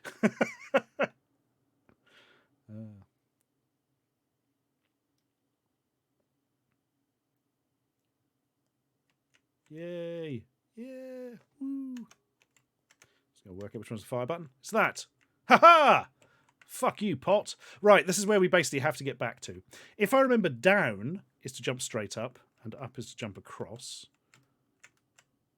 Ooh, fire and forward is duck. I don't remember that. Fire and up is punch. Fire and back isn't anything.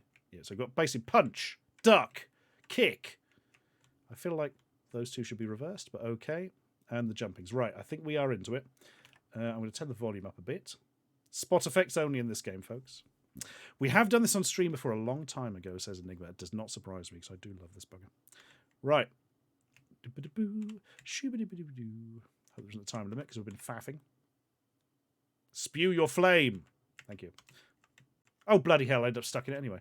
Right, I've got the fireballs. Fireballs are super important in this. They are sort of your main thing. Why is the mouse pointer there?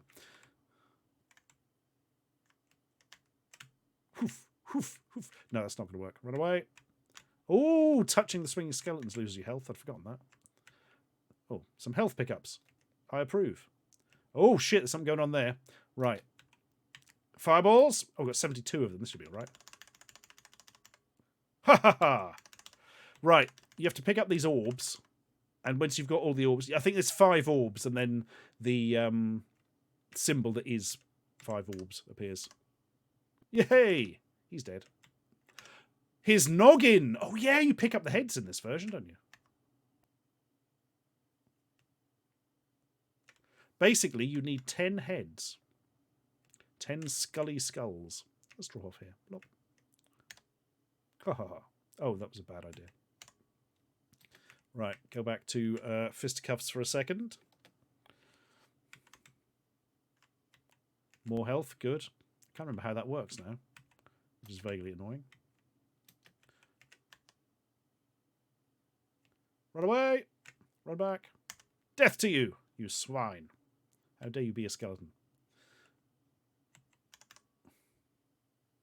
Sweet. Probably better check the pots. How does this work? Oh, it's invulnerability, if I remember. Right, okay. More fireballs. Bit of health would be nice.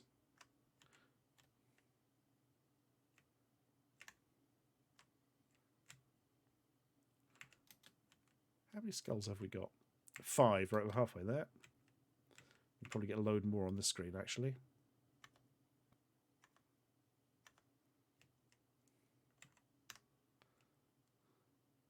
Sweet. Oop. But what's in this pot? Oh shit, I'm not going to find out at this rate. Oh. Healy juice. In handy orb form. Shadow Khan, we're totally going to play through the Amiga version at some point. It'll depend how long this one takes, to be honest. Oh, bugger, don't jump over the skull. Skulls are what we're here for. Right, we need 2 more.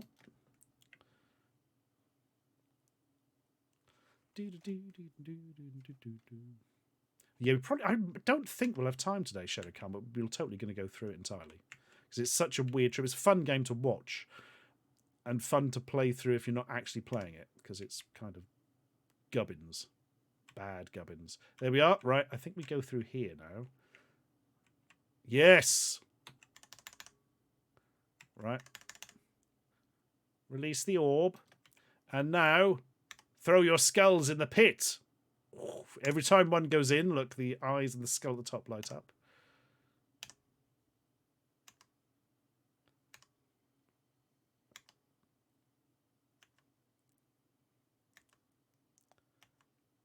And this summons the bastard. Oh. Shoot me in the noggin. Yes. Oh, his head comes off. I remember that. Oh, and his head becomes a pitchfork. Just like real life. Ooh, that's a bit closer than I wanted it to be. Right, groovy.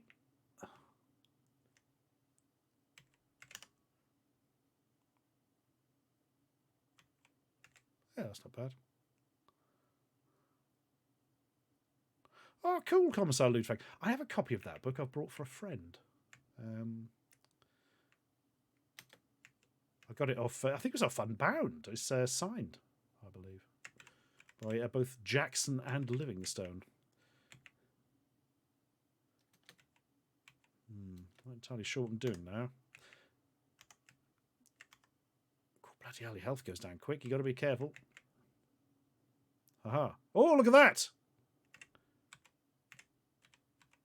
Right, off we go.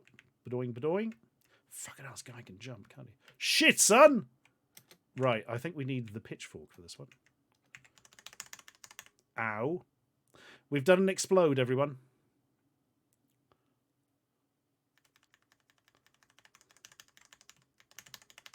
I can't seem to jump. No! Oh, down wasn't jumping. Oh, try up. Of course, jump actually dives you into the beast just before you bloody kill it. Right, we've got the key. Take a key for coming in. I think that's it here, isn't it? Or can you jump past this? No, I think that's it there. I think the key opens... There's like a door right at the top left, wasn't there? Is it that? Oh, no! Oh, bloody hell. Well, we're not even going to get for level 1 at this rate.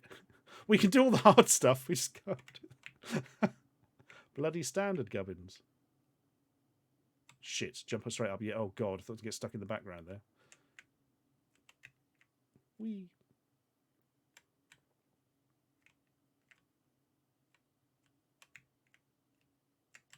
Right.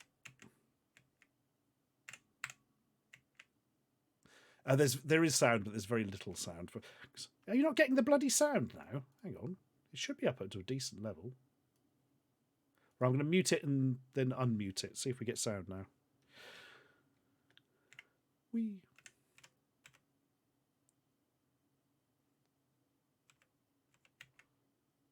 Yep. There's only occasional spot effects, so you wouldn't actually hear anything at the second anyway. Oh, oh god! Now we've got to go down the pit of bastards. Right. There is a... I've forgotten that. It's a really... Oh, hang on. Shadow Khan. 1 year sub anniversary. Thank you very much indeed. Facili says, Ian Livingstone interview on Digitizer. Yeah, Mr. Biffo interviewed him. Very nice interview as well. That's highly recommended.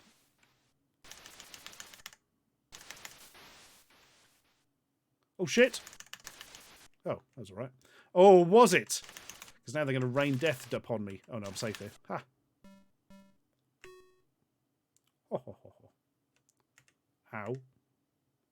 And somehow we come out the same place. Right, we've got 2 left to get. And fuck all in the way of lives.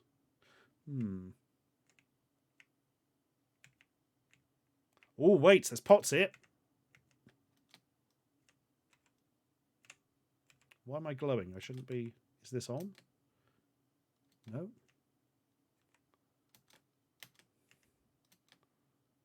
Weird. Okay. Oh, bloody hell. No, I definitely wasn't invulnerable. Stupidly thought I'd punch the hanging skeleton and it did not go well.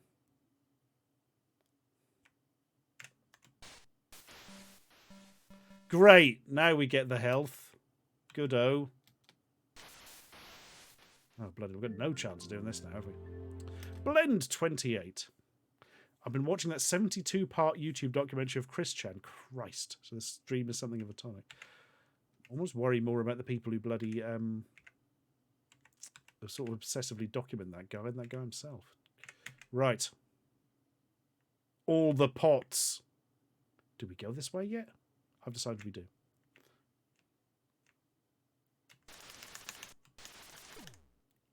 Why did I die? Didn't this happen last time? We just died in this room for no fucking reason. Oh, cheers, Chloe Raccoon. Take care. Is Chris Chan in prison? Holy shit. I was going to say Blend 28. What is the end? What is the current status? But you might not be at the end part yet if it's 72 parts.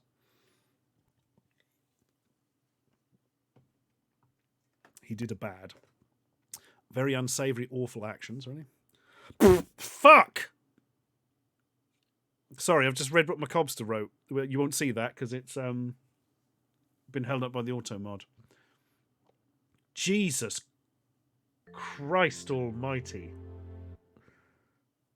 Wow. That I was not expecting. Biomech Rob, 16 months. Thank you very much. Holy fuck. That was pretty monstrous. Right. Rewind the tape. The tape is virtual. Are you going to be watching Dungeons & Dragons? I don't know, Evil Twin. Much as I love a Dungeons & Dragons, it does look very modern, everyone's a smart-ass sort of film, but I don't know, it might be a laugh.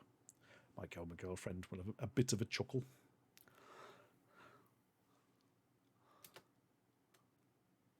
I think... Oh, hang on. I think I'm going to have to actually press play. You have to do this very often. God, that bloody Chris Chan thing, man. Fucking hell.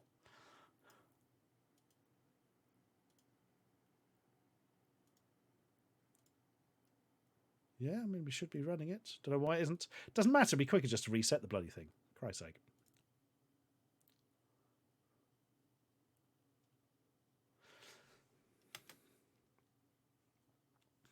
Oh, God. That bloody D&D film from the year 2000 film Canary. I went to the cinema to see that. Fuck knows why. Oh, God. It's one of those films where the armour for some of the villains wearing it keep turning up in, like, everything for years. Ugh.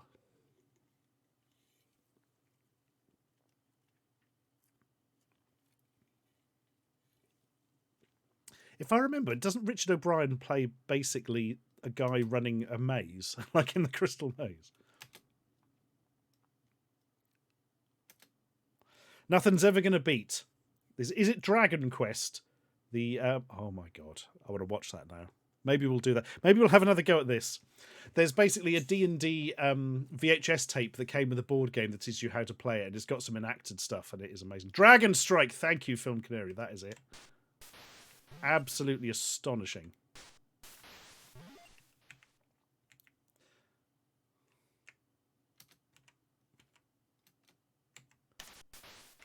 Whoop. Oh, I've got to pick up 10 heads again. Oh, God, the amount of bloody health you lose. Right. We also discovered that many years ago they made a Shadowrun. It's the only official Shadowrun live action thing ever shot. A Shadowrun short film for like an event. It's an experience. I do love Shadowrun. That's probably one of my favourite sort of settings. Oh, didn't want to pickle them up, but I fucked it.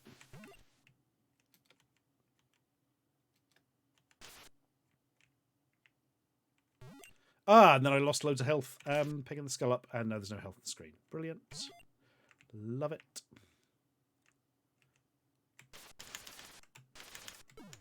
Right, I understand why I died there. He shot me with the things, and there wasn't much I could do about it, frankly.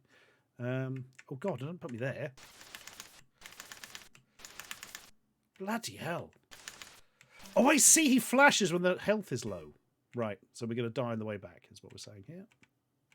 Splendid and tremendous.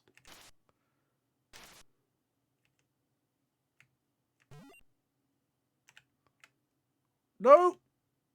Oh, no.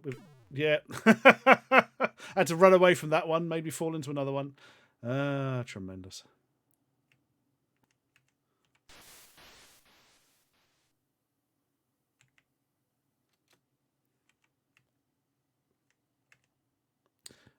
DC Flake says the green screen in D&D movie was visible in multiple scenes. I think you'll mean the chroma magic that the wizards were giving off. Yeah. Oh, brilliant. That would be a health one, wouldn't it? Fuck's sake.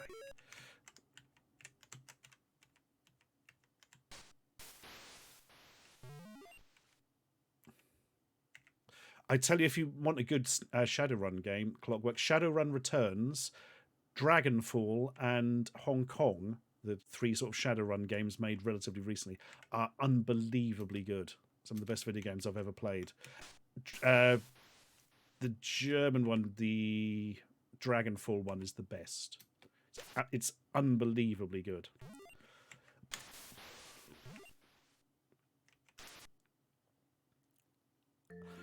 Evil Twin, we hope so. We're looking into it later this year. Jim Bob Ryber, thank you very much for your sub there. I don't know why that one gargoyle is such a bastard, but he bloody is, isn't he?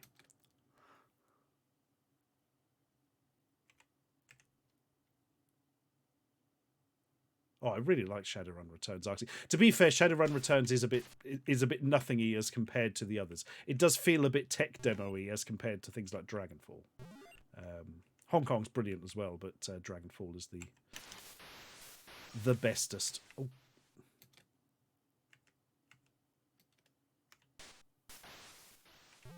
Sweet. Right, have we got enough noggins?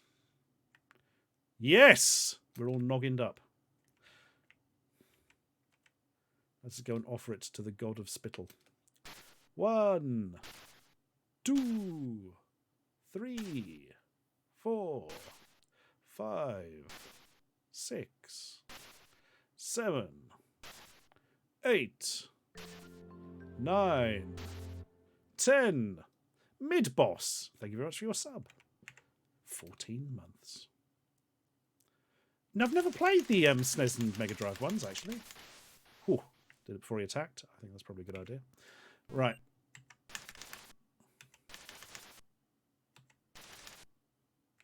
Yay. Whoop. Hoopla. Right. Yeah, technically this is brilliant for the Spectrum. It absolutely is. It's also really good fun to play. Difficulty annoyances aside. Oh, no point going for the health. We are actually at full health for once.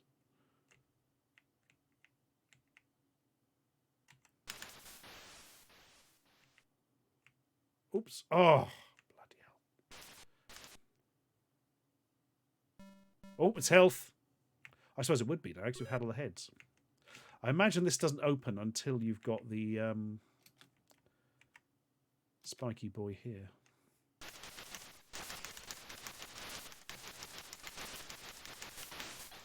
I've just remembered you can bloody duck by pressing fire and forward, can't you?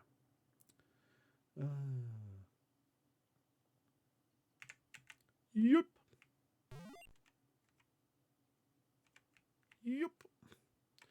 Right, got to get this right this time. Yep. Yep. There we are. Marvellous. Cheers, Ellie all over.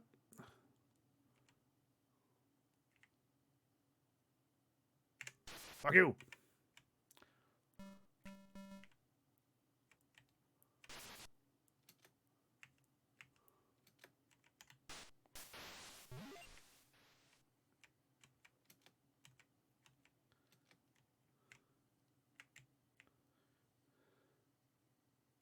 Whoop. Right, we've got to go up to the top left again now, haven't we?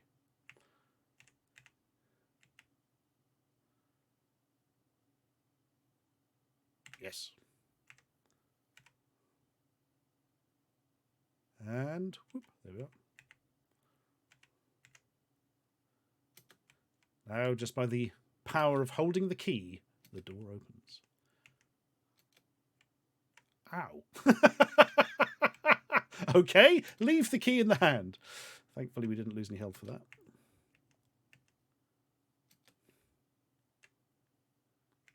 Yoy. Not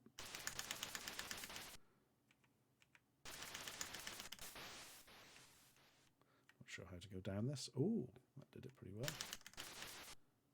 Oh no, that's not good. Whoa, it's more dangerous there than bloody is down here. The idea is to avoid those, I think. WG Punk Rocker. Thank you very much for your 10 months. It is almost a whole bloody year, you know.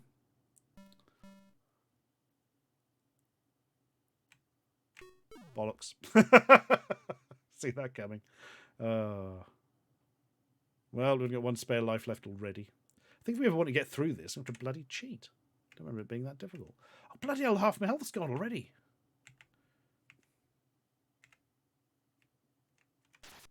Death to you. Right, where do we go next? We've still... Oh, thank God for that. Still got 2 baubles to get. Sweet. I think there must be a bauble through here. We've not blown our way through the Skelly Boys yet. Oh yeah, look at that. I'm thinking now maybe top left.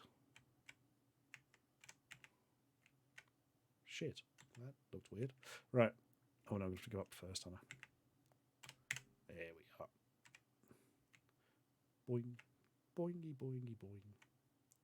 I like the way it's literally under a graveyard.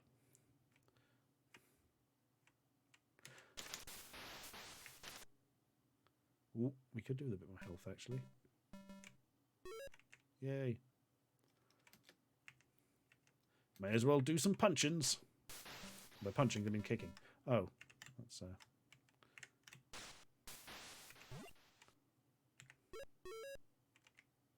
Oh, they'll disappear. Whoa! No, whoa! Yep, yep, yep, yep, yep.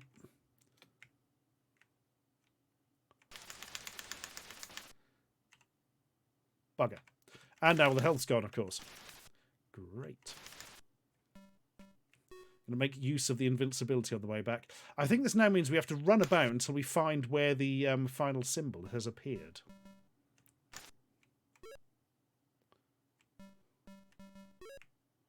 Didn't leave much health, that one.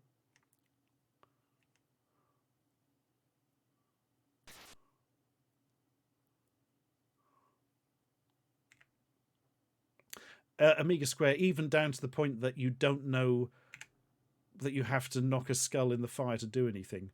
Whereas here you can piss around until the lights appear in the skull head to show you're doing the right thing at least. Oh god. Right, I don't know where we're going now, so I'm just going to turn this on and we can have a wander. If I knew where it was, I would have gone there ahead of time, obviously. Or... Ah! Well, that wasn't hard. Piss. It's hard timing the jumps. That's going to kill us later.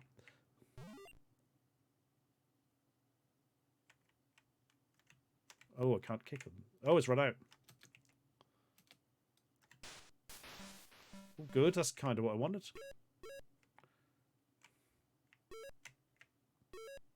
Nice. Right. To the Teleportotron. Yes, by which I mean falling in the fucking fire. Right. Death to you with fireballs. Goodbye. I feel I should kick this in case there's more invulnerability in it that we might need later. And that's what happened. Spooky.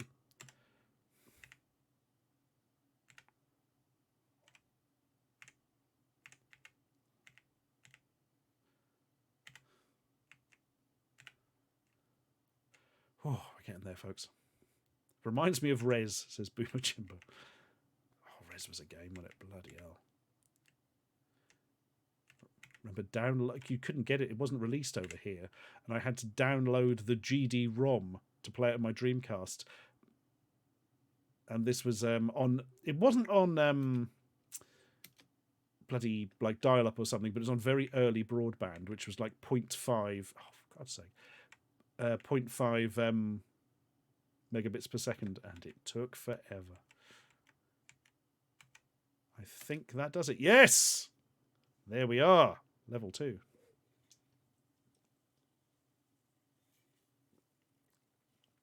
Hello, DJ Track. How you doing? Yeah, Marty Paths is one of the best examples of avoiding colour clash on the Spectrum, I think.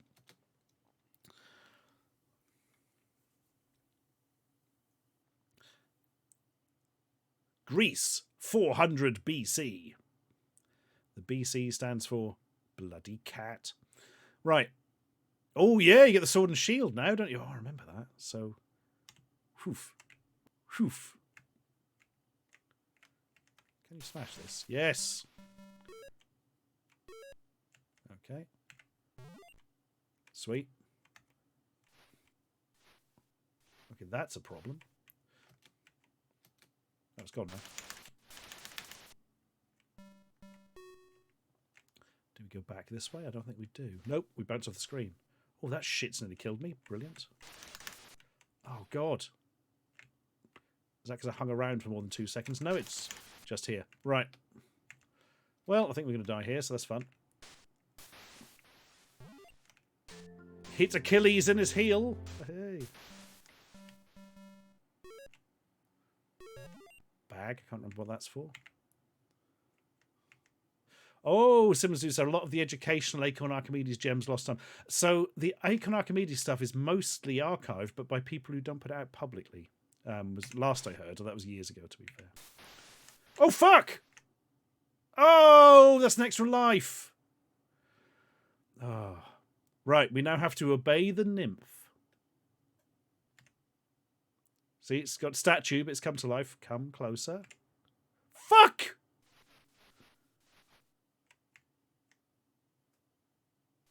But it said come closer. Was I too late or something?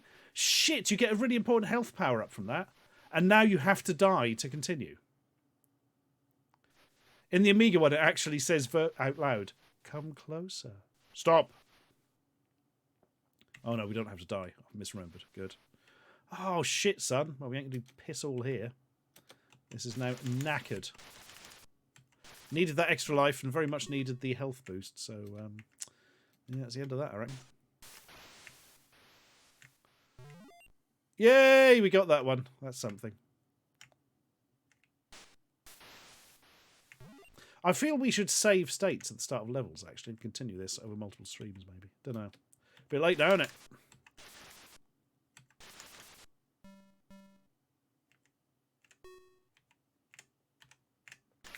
Oh, no.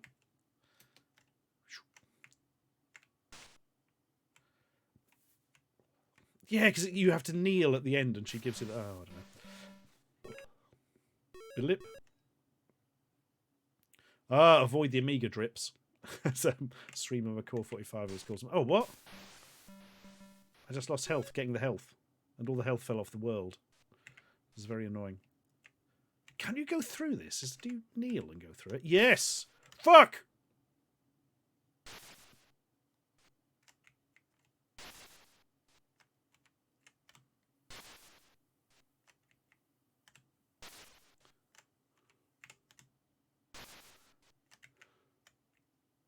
Yes! Screw you, Gorgon. We didn't like a question earlier. We're still confused. That's it. You get the bag out and it makes the head pick up a ball. Plop. And now we have a new weapon with which to face the forces of darkness or something. Right.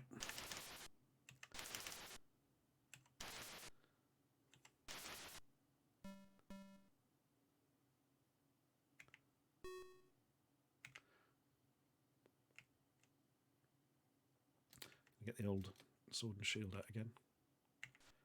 Do you know what I remember most about Amiga myth? The sound effects when you decapitate someone. And it goes, "Muakengakengak."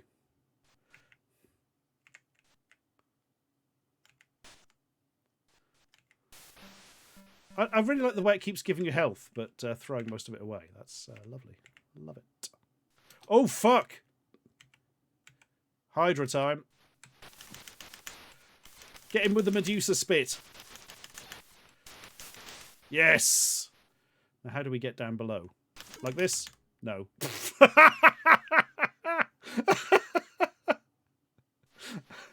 I'm going to say that was a bad plan, everyone. Oh, dear. Oh, fuck. I don't know how you get down low. Oh, game's over now. Oh. Oh, that's a bit shit.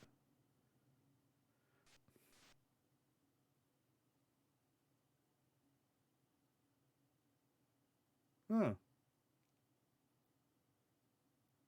Oh, great. Oh, we can restart from this stage. But I don't know which one is selected. Which one is selected and deselected? I'm going to assume that that's... No, we fucked it. How do you know if... Ah! How did you know that yellow was selected? And well, no, it was the other way around. That blue... The lighter one was deselected.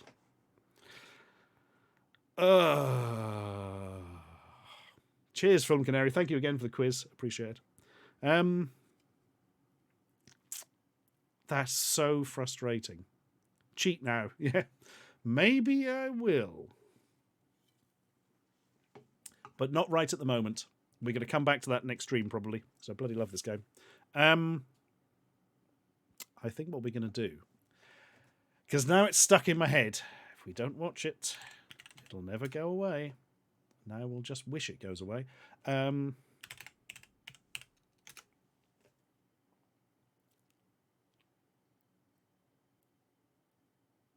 Bloody hell, the chicken in a can video's got 5.7 million views. Don't think I pressed F5 that much. I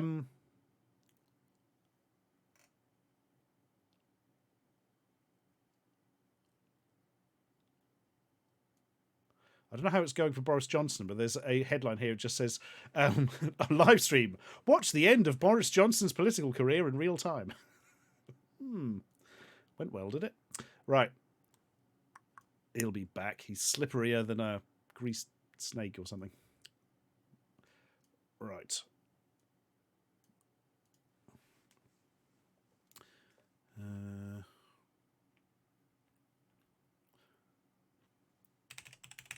Oh god, I've got to find. Oh god, this is gonna be really hard to find this. Nope, I found it, and it was very quick and very easy. That's good. Oh no! Hang on, I've got a bloody ad before we can watch it because I'm not logged in on this account. Hang on.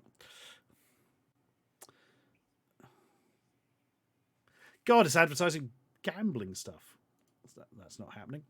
Right. Okie doke, folks. Via the power of YouTube. This is the Shadowrun short film, only lasts about 4.5 minutes, made for a convention around early 90s, I would have said. Something like that. Yeah, let's have a look. Oh, hang on, everything's gone mad. My background went funny. Hang on, I've got 2 alerts. What are these? Dropped frames. I think we're probably all right. Okay. Let's go full screen. 1990 Shadowrun promo. A night's work.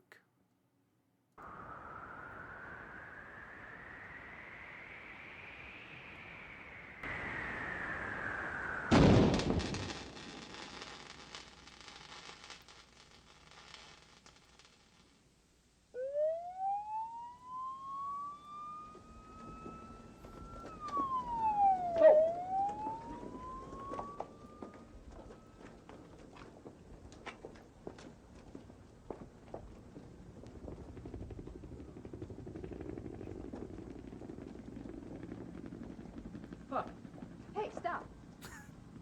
Sally, watch our butts. Ledge. The They're box. sexy. Watch them. Break it. Bust it up.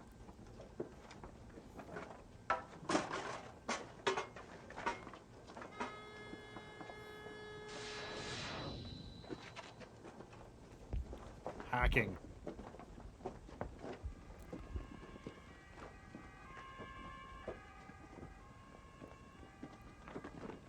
Guard. Damn it, the picture said there weren't any guards. I'll take him out. No, it's too noisy. Sal, can you drop him? Him? No problem.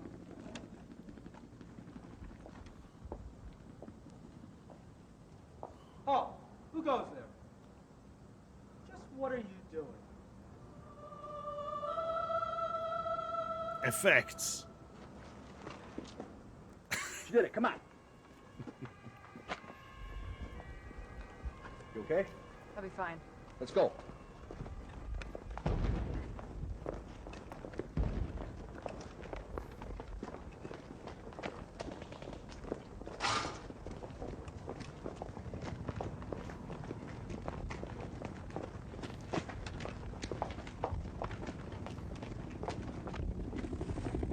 Important scene, everyone.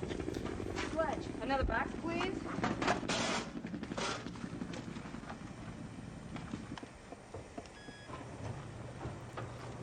I wish her keyboard was one of those ones made by ASCII for the GameCube with controllers at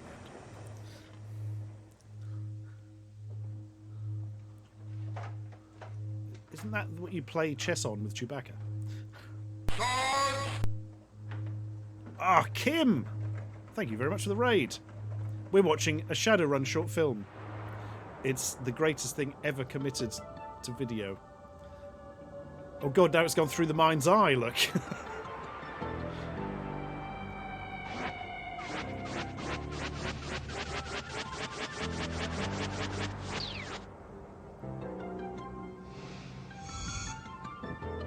Oh, she's invented the iPhone.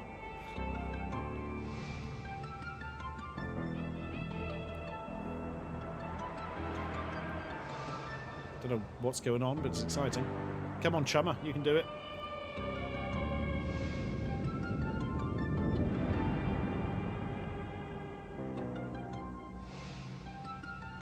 I don't know, man. It's 1990. I suppose it's par for the course.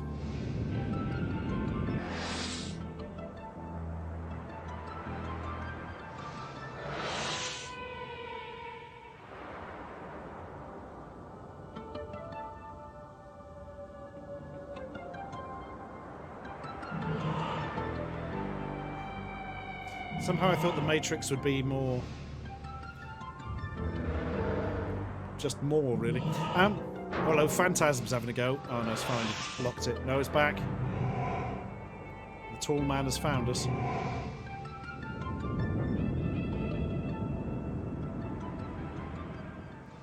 Notice the As Technology Pyramid. Real Kingdom has. Yes, incredible death. Good. It's over. Let's get out of here now. Oh god, that was a line delivery. And there we go. It was 1991, not 1990. Kind of love it because it's so earnest.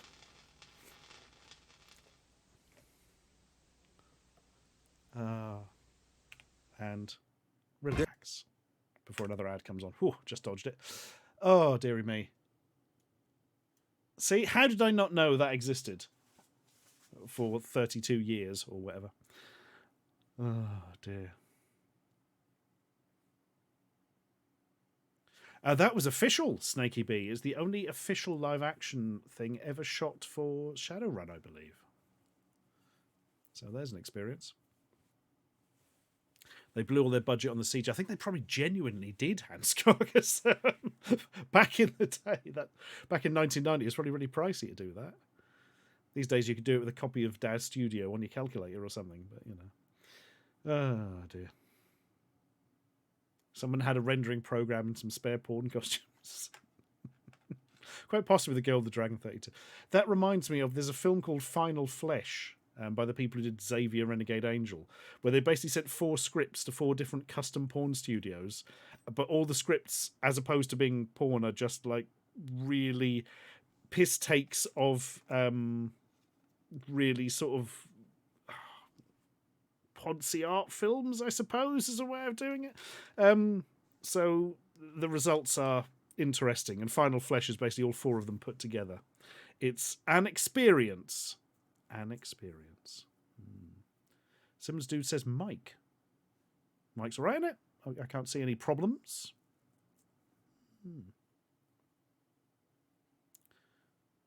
Yeah, everything's running all right this end. We've got good bit rate. Oh no, don't tell me there's a Twitch thing. Oh god. Every 5 bloody minutes there's something at the minute, isn't there? Crikey. As it stands, we have solid bit rate and no problems this end, so nothing I can do, I'm afraid. Axel Blaze! Thank you very much for 52 months there. Crikey.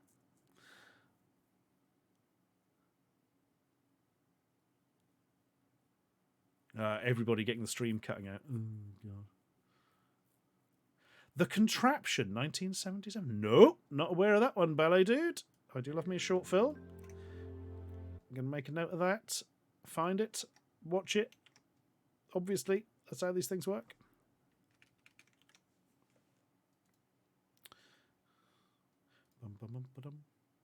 Ugly Spirit. I cannot die in any way that's meaningful. Thank you for coming in. It keeps coming back, then you come back talking where you were, so I don't know where the lost time goes. That's weird. Yeah, it could be an F5 situation because everybody seems to be having problems at the moment. Oh, that's annoying. We can't have problems before the assassins. Dearie me.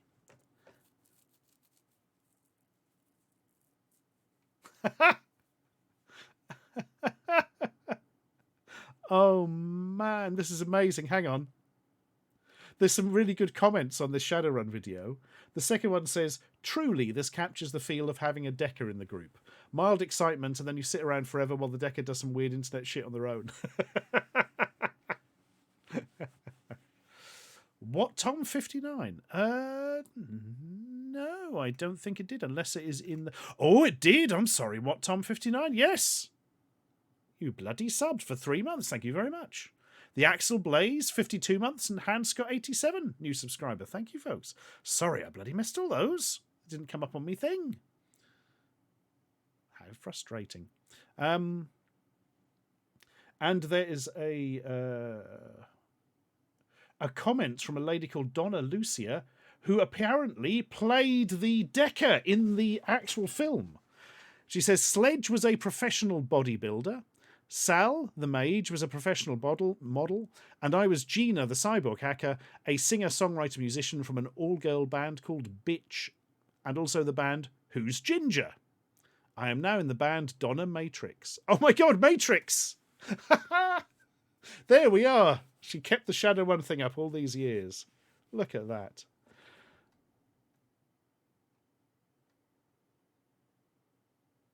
Oh, why won't they make a proper bloody Shadowrun series? The closest thing we've got is that absolutely fucking abysmal film Bright that appeared on Netflix. Oh, well. Right. Squid Reject says, I wasn't a million miles away when I said she looked like a member of Sisters of Mercy. Sisters of Murphy. Have you seen me brother Murphy? Is he around here somewhere? I'm going to be in a Mark McDonough film. Oh my god, Noir has a record, a bitch record. Holy shit. Chargoth X, gifting a sub to Sir Hilary Manfat. Very kind of you. Bloody hell. That was kind of great. There are some Shadowrun, quite a lot of Shadowrun fan films, I think. I don't know, it'd just not be nice to see that setting used for something. But there we are. Those Shadowrun Returns games, well, Dragonfall and Hong Kong at least, are bloody fantastic. So there we are. Perhaps we should just stop complaining and like the nice things. I kind of want to watch the Dragon Strike one now. Oh, I can't remember how long it is. I haven't seen it for years. Oh, it's 35 minutes long. Ooh. That stings. Oh, there's a Dragon Strike game for DOS. Apparently somebody's played it through. Somebody's played the VHS board game. Pro Jarrett. Oh, God. He's one of those, isn't he?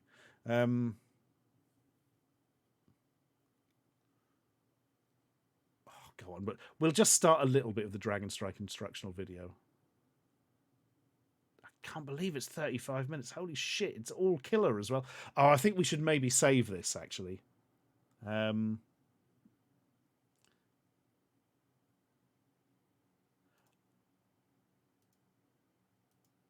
Although I feel like we should show a little bit. It's just got this bloke in a black turtleneck. It's amazing. Oh, dear. Right, sod it. Let's do it. Let's do it. Is assaulted by the stench of death and decay. This isn't Peter Serafinowicz. By the stillness of death. That's Then pretty you hear still. Footsteps and see a young wizard running down a path which leads from Teraptus' castle. Go on, where is he? There we go.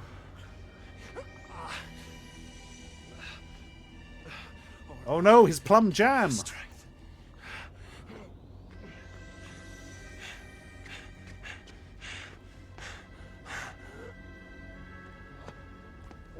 And you see what looks like a dagger sticking out of his back. Is he a good guy or a bad guy? You will know soon enough. Now I'm going to take you to a very different... I was going to say green screen of joy, but could be blue This is the screen back castle then. of King Halvor II.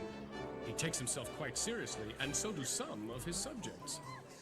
It's a typical boisterous night in the king's banquet hall. Ale flows, games of chance are played, ridiculous tales are told, lusty songs are sung. Little do they know of the I love strange how events bright it that are is, descending colour-wise. Who dares disturb my banquet? It appears to be a wizard. No question about it. He's a wizard. Got his wizard membership card. Thief. At least until he's dead.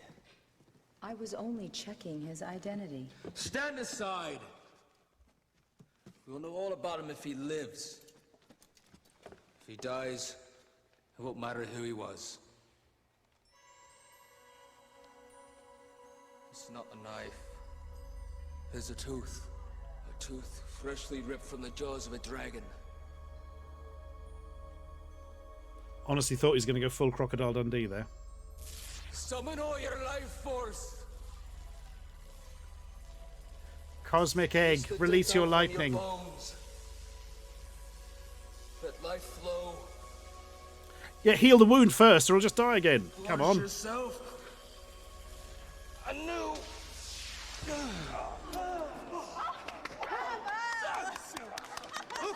He lives. I love you all now.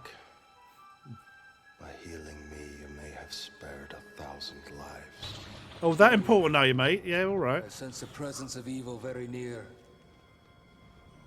Tonight's omens bode ill. Hello. Woohoo! Star Crash.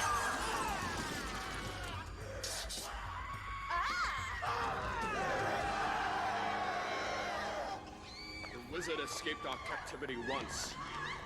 Return unto us. I will spare you. Off with his bonds. This insult! Return him! Or I will turn this banquet hall into a charnel house. Fight valiantly. I shall return. Very well. Ha! Kill them all! As usual, you overestimate your accomplishment! You overestimate your congressman? Stop them! They're killing our gods!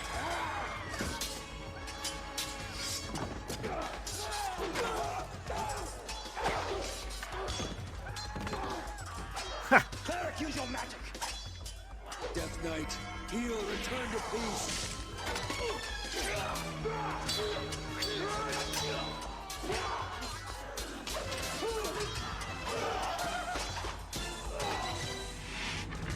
Oh no, he's maybe escaped. Subjects, together we have vanquished. Where did you the run Death to, Knights. Lord Fear? For that we should all be commended. Oh, there's an archer. You do not host this banquet. Death hosts this banquet. Now pay close attention, because the information you're about to hear could mean the difference between life and death. Have you not noticed the dark? Well, that's enough of that. We don't need to hear that. Right. Yeah, we've... Oh, God, hang on. Shut up. Shut up. We have totally got to play that in its entirety at some point, because that is fantastic. Rogatare, 40 months. Thank you very much indeed. Did we mention Chargoth X giving out a community sub? I hope so. Everything seems a bit daffy on Twitch tonight, doesn't it? My God. I didn't want it to end because there's 35 minutes of this. Oh, we're totally going to go through that at some point. And then just watch the whole of an Atmosphere tape in order for no reason. No, we're not going to do that because that would be awful. Absolutely awful.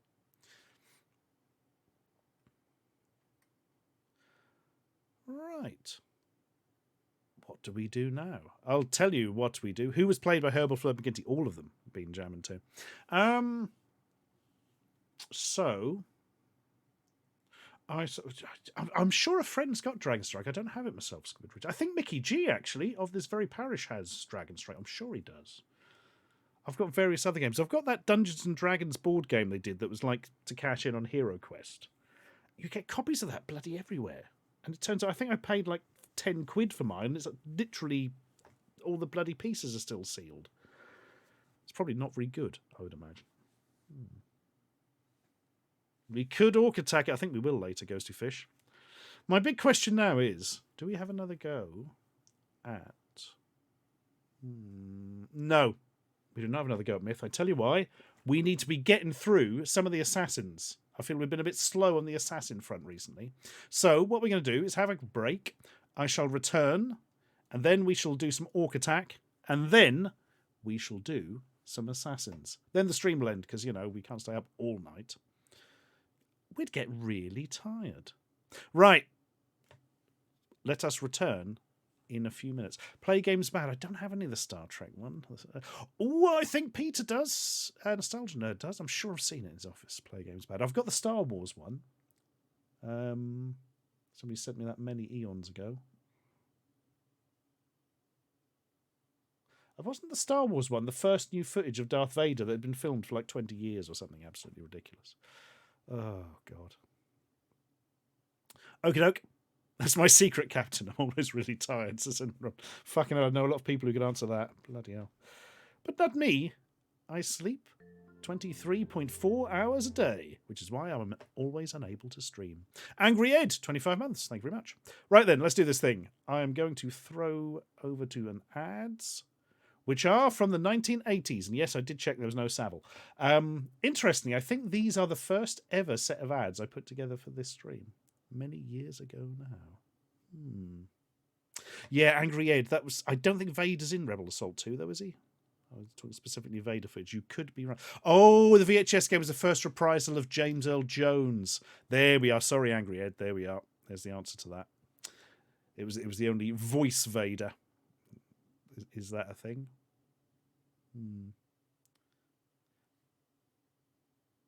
Voice Vader sounds like something you'd buy cheap in Toy Stack in about 1992. Do you know what I mean?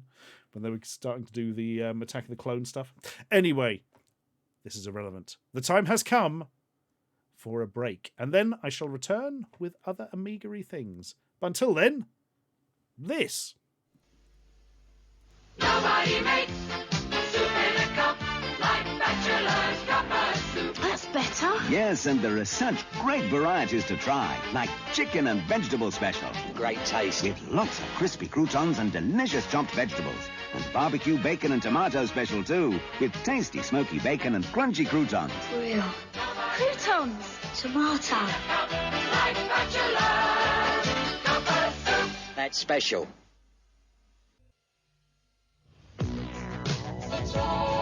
You're a starship captain in an asteroid field. Blast them with your lasers or blow up your shields. As a missile commander defending your city. If you're not quick enough, they'll show no pity. The invaders won't stop us from the skies they drop. Just keep coming. 3 out-of-this-world games from Atari, the #1 video computer system with more games than any other. Everyone's gone Atari. The #1 video game. Come with me. I want to show you a very special place. It's where Austin Rover designed all their new cars. And where they created the new Austin Metro. It has a totally redesigned front for greater aerodynamic efficiency. And the magic of Metro now comes with 5 doors. Both the 3 and 5-door models have totally restyled interiors. With improved ventilation and controls brought to your fingertips. There are new Maestros, including this one. Go on. The new 2-litre fuel-injected MG. And it looks really terrific out on the road. There are a lot more new cars I'd like to show you, like this, the new Austin Montego Estate. And I think it's the most stylish estate car ever designed. What's more, it's British. I've enjoyed finding out all about the new cars, and Austin Rover are challenging you to come to your nearest showroom and do the same. Austin Rover, driving at its best. The latest attacks, led by Baron Ironblood and his evil forces, seen here in exclusive coverage, have forced the country to take action. With me in the studio tonight is the squad leader from the newly formed SAS and the head of the new Z-Force, Captain Grant Campbell, who will be taking command of their combined troops at a secret destination later tonight. More news as it's made from New Action Force.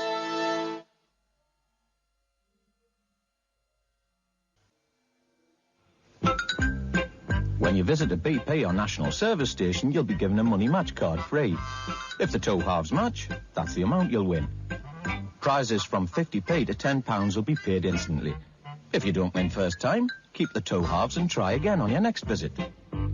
You could be lucky enough to win a top prize of £20,000. Free money match at most BP and national service stations now.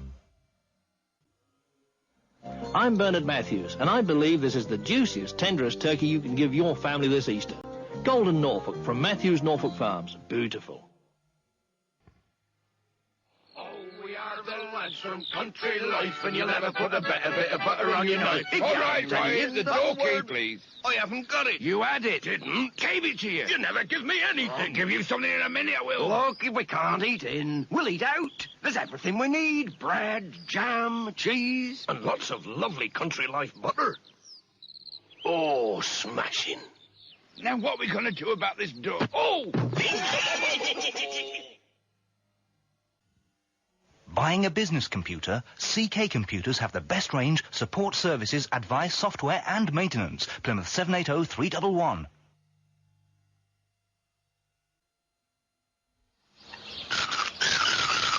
Hey, Mr. Beaver. Why are you beavering around? Haven't you heard of Cadbury's Caramel? See, as the thick Cadbury's milk chocolate melts with that dreamy caramel, you just have to take things really easy. Looks like somebody else could do with some. Take it easy with Cadbury's Caramel. Hello, this is my new album, Des O'Connor Now.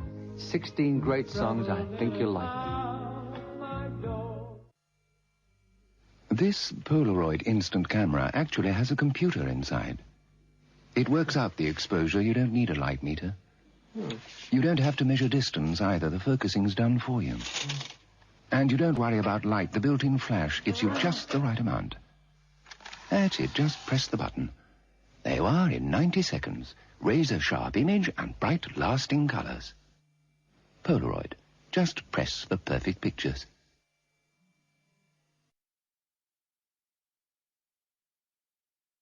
I'd be willing to bet you quite a lot of money that every photo taken with that Polaroid camera looked like shit. They always bloody did. Right.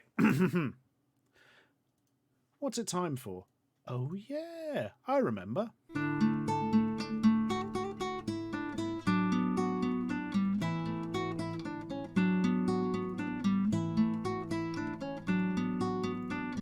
Let's rock.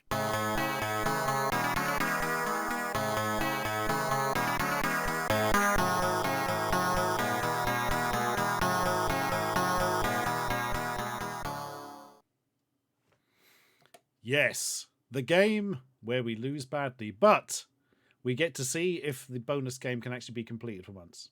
The answer will almost certainly be no. It's very bloody frustrating. Very frustrating.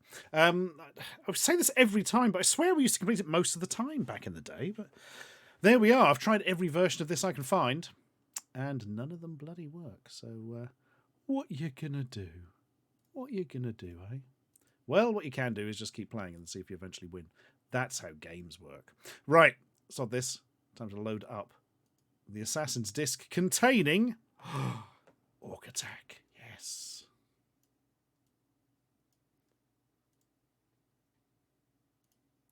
Here we go. What a disc. Task Force is great as well. But not as great as Orc Attack, but then again, what is?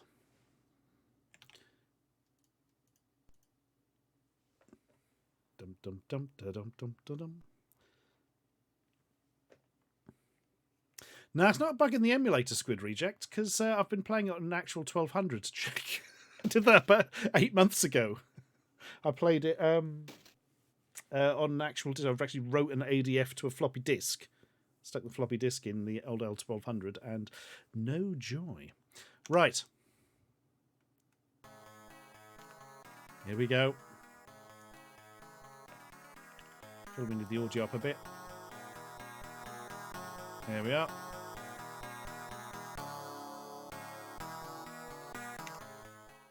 Whew.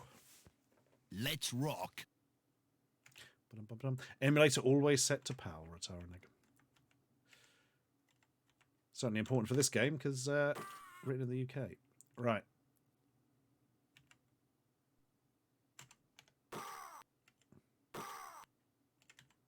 Oh shit! I thought I had a rock for some reason. Earth happened there. Right. Death to you. Quick death to you. And straight away give me that back because I've got time of going to get rock. Marvellous. Yes. Present for you, sir.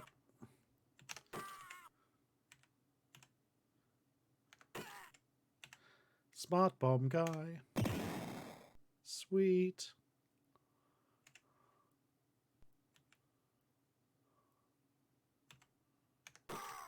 Fuck.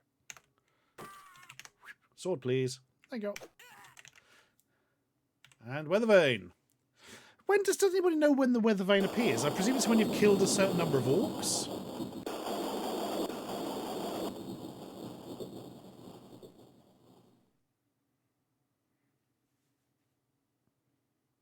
Alright, here we go. Bonus stage. Bonus stage. Not impossible. Let's go. Fuck. Completely impossible. Super impossible, actually. Right.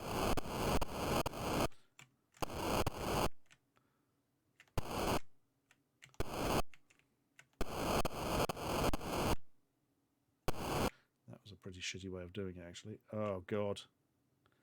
Quickly, do that one. Oh, I should have just pushed up one more.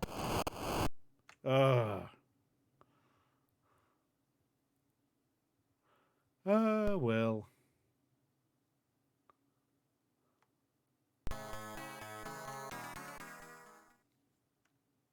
Let's rock. Yes. Ba-dum-bum. I get the feeling we kill a lot more orcs than appear on that bridge, to be honest with you.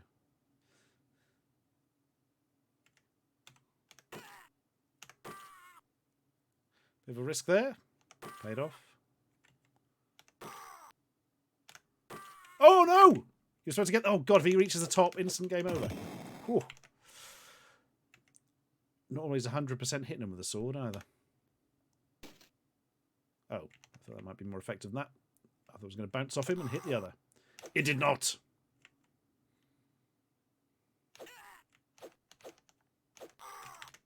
Whoop. Oh, bollocks. Okay, sword back. Shit. Oh! No way round that one. Oh, dear. Never mind. You can never defeat my kind. Bloody Mike Hind. You have a high score of 27,000. Well, only one thing will do. Goon will do. Right. Oh, Amiga Square says my experience playing this back in the day was the bonus level was almost never doable. Oh. Now I'm seriously wondering if I'm just misremembering more than having a different version or something. Yeah, I think we're just going to have to say that is how the game is and probably always was. Right. Okie doke. And about one thing we can do now, guys. There's only one thing left to do. Not bother with the assassins and instead watch the Dragon Strike thing. Nah, fuck it. Let's assassins as much as we can.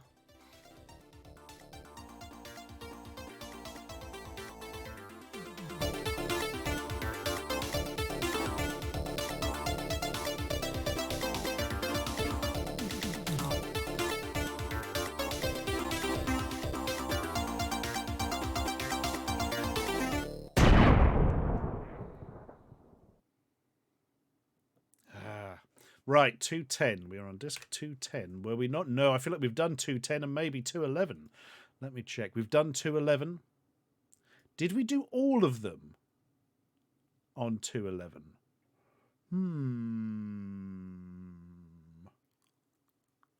I'm going to fire up 211 just in case. Let's have a look.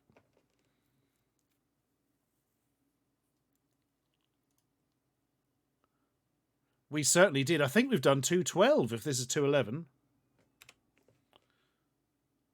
That's interesting.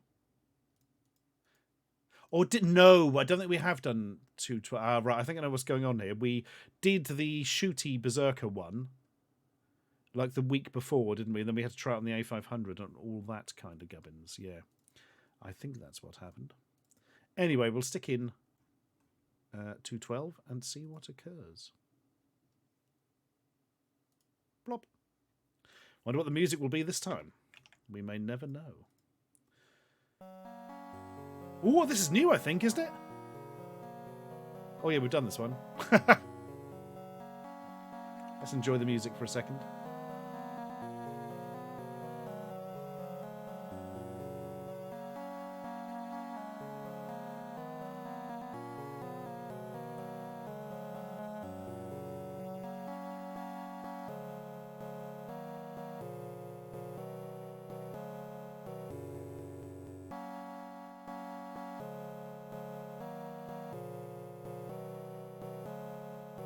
Enough music. Right. 200. That's weird. It's not listed in the... there's like a list of recent files. It's not listed in it. Maybe I did it through the other emulator for... Oh, yeah, I might have done it through the... No, because the A500 one would show it as well. I've got no answer for this. Also, it doesn't really matter. Right.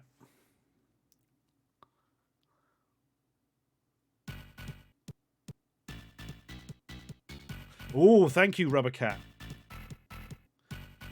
Oh, Moria. Rueda 1.35E. That looks like Wheel of Fortune. And Dame. Or Dame, maybe. Looks like... looks like drafts, frankly. Right. Just going to check this typo and sort it out.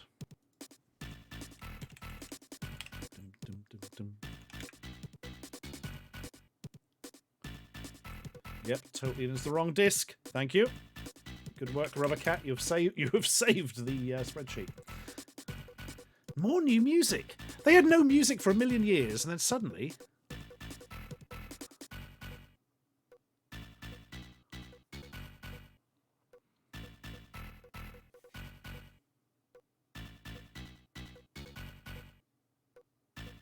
Enough. Moria. Speak, friend, and enter. Oh, a family box of stuff, but the BDSM demon's bloody behind me, isn't he? He is, isn't he? Oh, God. He's got toenails. We ain't got any toes. Oh. Have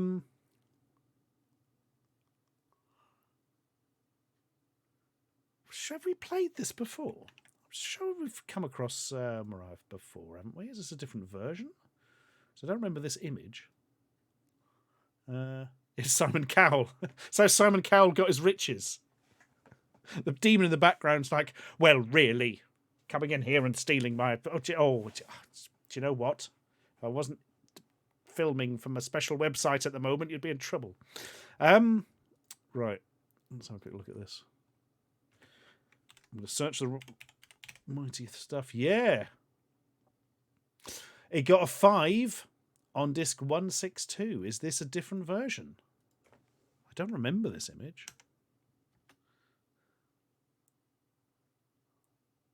.2. Yep. I think it's a different version. Choose a race. The Grand National.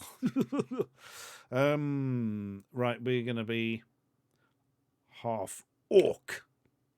Choose to say a female half orc. Do you want to do auto rolling? Yes. Enter minimum attribute for strength. Well, they should be quite strong. To 118, that seems a bit bad. Is this shared between them all, though? If I put in 118 here, does it then mean they're so slow and stupid they can't actually do anything? Let's say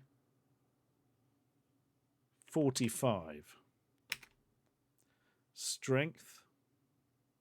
No, I don't really understand how this is working, actually.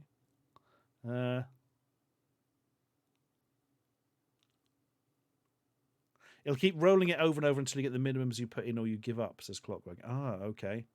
I feel like I should have gone strength higher then. Intelligence, 45. Wisdom. very wise. And quite dexterous. And has many hit points. But is not that charismatic. Oh, I see it just literally keeps going. Ha!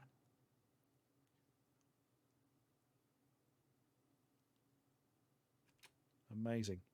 And that'll do us. Strength, 12. Intelligence, 11. Why did it say up to 118? Your father was an orc, but it is unacknowledged. You think you'd have noticed. You're the adopted child of a yeoman. You're the black sheep of the family. You have hazel eyes, wavy to brown hair, and an average complexion. What does that mean? Choose a class. Warrior. And your player's name? Goon will do. Press NET to continue or Q to exit. Oh, yeah.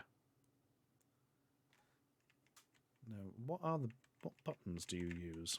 Hope it isn't the cursors. I have a horrible feeling it's going to be.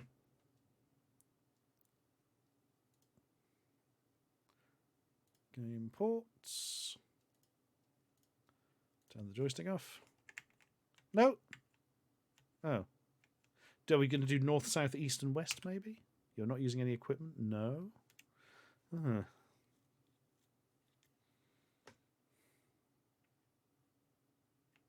Oh, God, the old school percentile stuff clock. Oh, God, I'd never remembered that. I'm not carrying any potions. Move. Can't cast spells.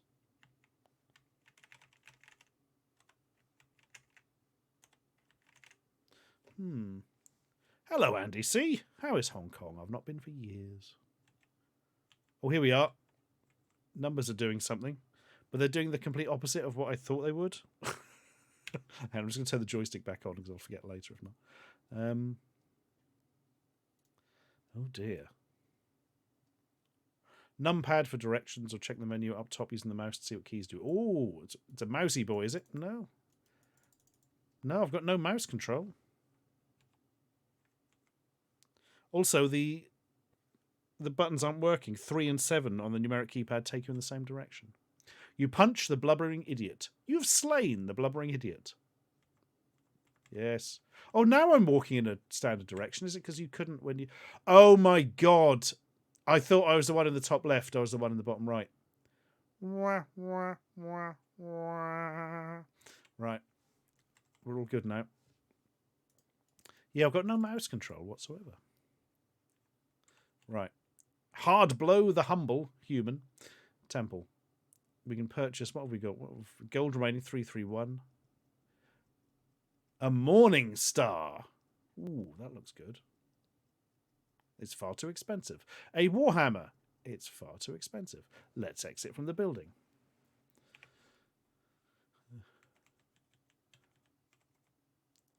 Leriel the Comely. No, we just want a weapon. That's what we want. You're not using any equipment. We've got soft leather armor and a cloak. Oh, a dagger. That looks better than punching people. D. There's no one to drop anything. I don't want to drop it. I want to use it. Shit, how do we do that? Ah, E for equip here. Right, got it. You're not using any equipment? Well, how about we equip the dagger? D.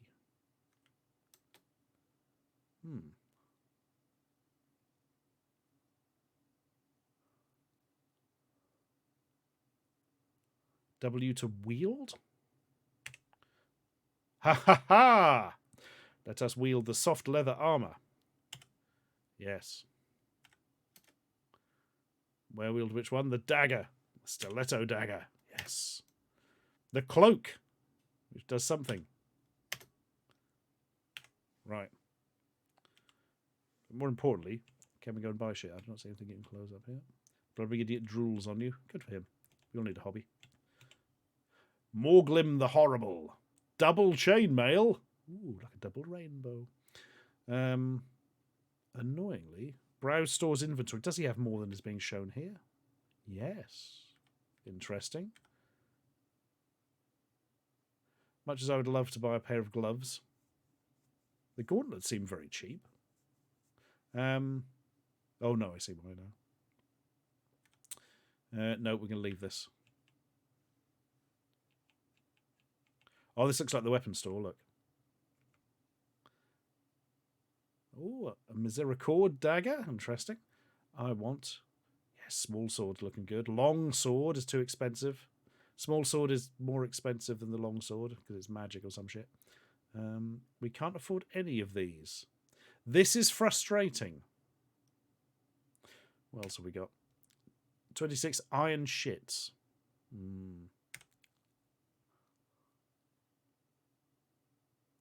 I'm not going to buy the Misericord dagger, I don't think. Right. The mean-looking mercenary hits you. What a bastard. Quickly, to here. We can buy a Staff of Light. That's going to be useful for a warrior. No, you ain't got shit. Right.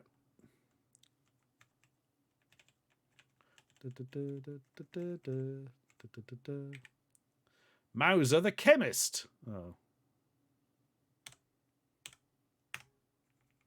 Nope. We're going to have to keep on with the dagger, I think.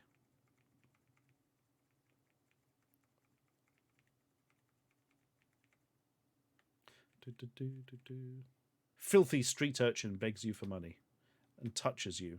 Oh, what? He's nicked 36 quid. Damn you. You hit the filthy street urchin. You've slain him. Did we get our money back? Nope, we just murdered a child. Brilliant. Well done, game. Right. How do we go down? D, descend? No. Drop. Use. Stuff.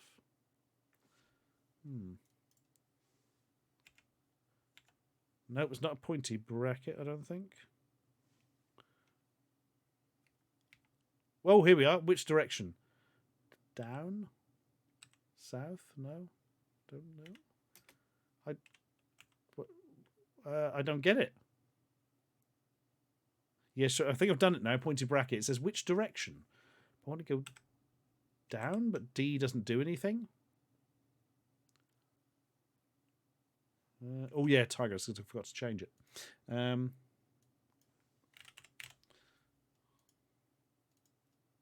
we are. Right. If anybody's got any idea of what we would press now. Which way you want to run. Oh, I see. North. Up. Oh, I see. Right, I see how that works. Right, good.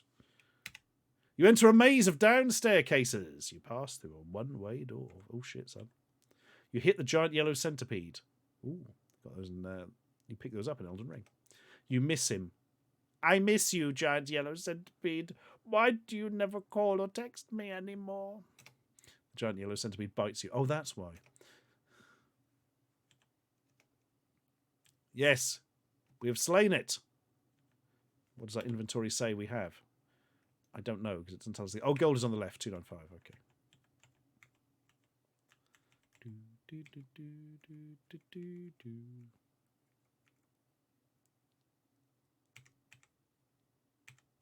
Oh, shit.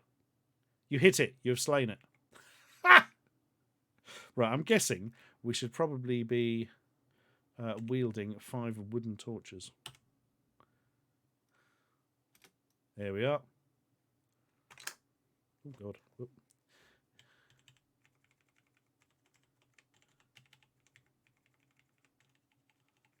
Oh, shit, what's this? A kobold. We have hit... Oh, no. You feel something roll between your feet, or beneath your feet. Okay.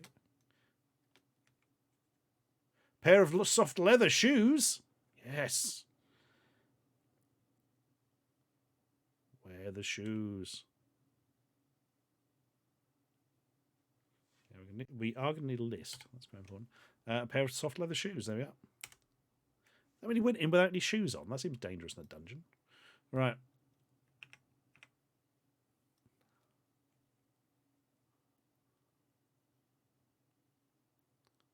Full stop and then a direction down the corridor to instantly and safely explore corridors. Oh, I see. So like, no, that's not working. Weird. Ah, there we are. Now it's working. Kind of. Anyway, we're in here. Is that a bomb? Nope, 36 quid. Yay.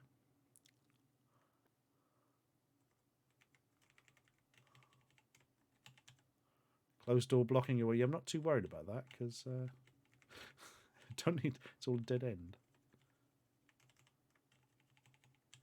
Man, why stream Diablo 2 when you could stream Mariah? The answer is because they're completely different games. Right. Oh, hello. I'm guessing that is a white scaredy cat. It was a giant white mouse. We've killed it. Okay, then. Whoop.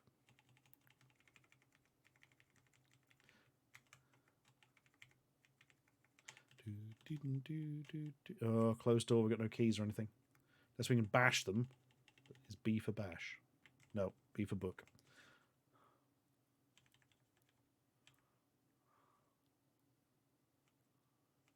You can kick it down. So it's like, oh, right, we're going to try K. Nope. Capital K? Nope. Let's do the question mark. It's a character identified. K, kobold. What? I don't know what happened there.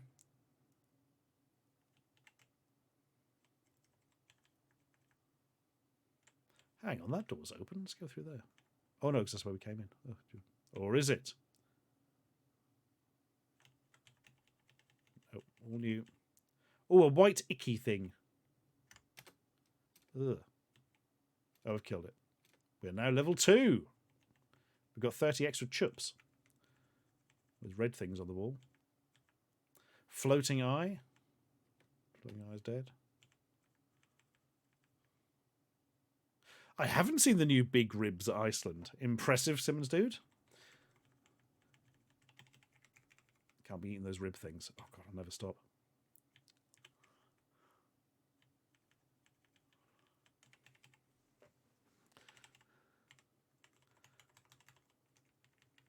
Oh, there wasn't anything.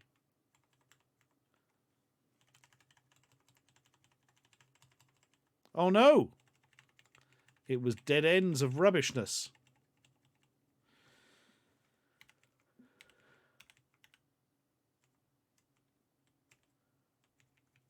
We have to try and kick the door.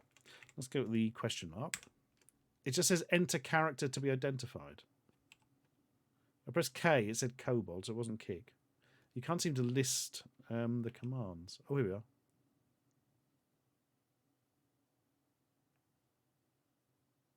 Well, it's telling me all about kobolds now.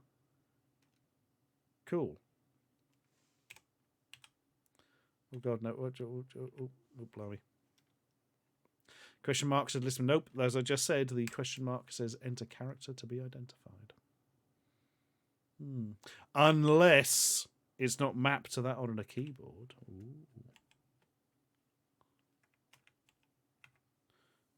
Where was the question mark on an Amiga? I don't happen to have an Amiga keyboard handy. Let's have a quick...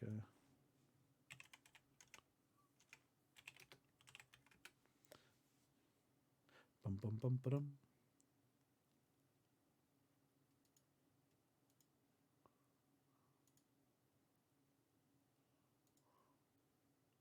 Oh no, the question mark is definitely that key on an Amiga.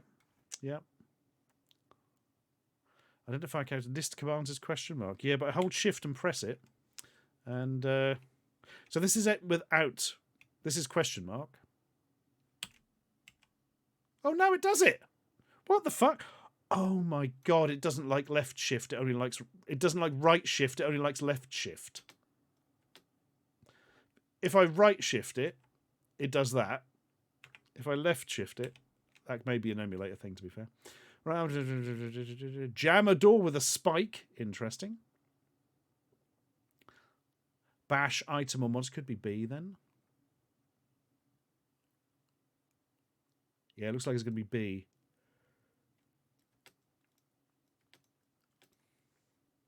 Let's try it.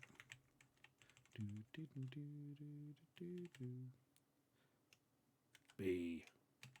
You smash into the door holds firm. Yes! No door may stop, whatever the hell our name is. Oh god, that's interesting. A gnome skeleton. No, we picked it up. Ugh. Smash! Smash! Oh, we're off balance. The door crashes open. Oh, we're not. Oh, the kobold's going to mess us up now. Oh no, we're back on balance. 15 pieces worth of copper. Nice.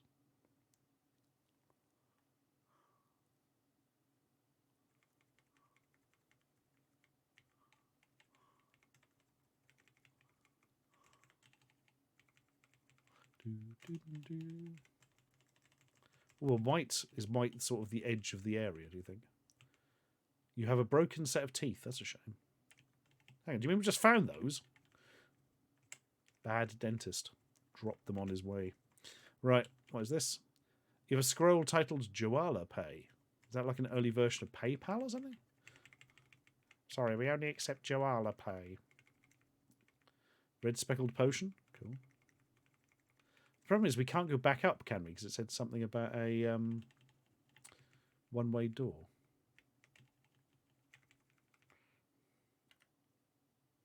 Read which scroll. Here we go.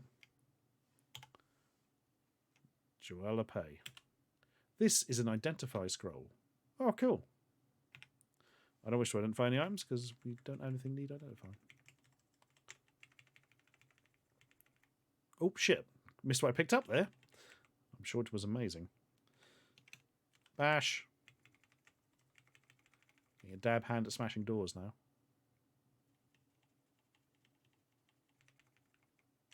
There's a bloody kobold here. Yeah, dead. Fuck you, eyeball. Oh, there's all the potions here. Large brown snake.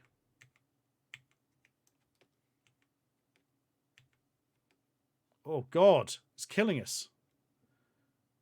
What's our health? I don't know what health is. CHP, maybe? Yeah. Character health points?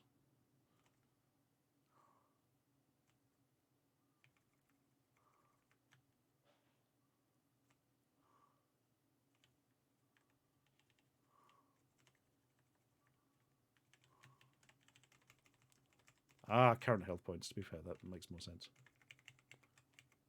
Bash. Smash. Don't slam into the door. Look, kick at the lock. Come on now. Oh dear, we're getting into the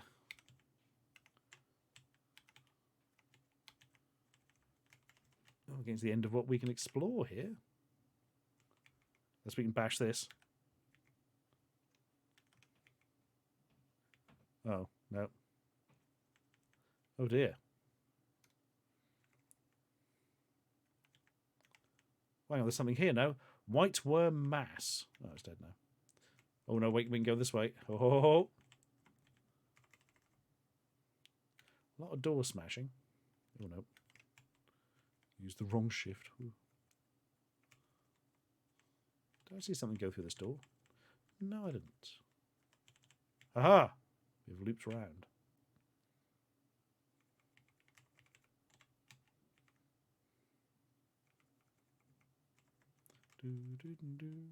Oh, here we go. All the money, look. Oh, so rich. Now I've got to fight a mushroom patch because that's a thing.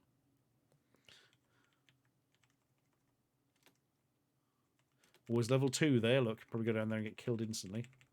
Let's try it. Get the cash first. Oh, can't get it for some reason. Okay.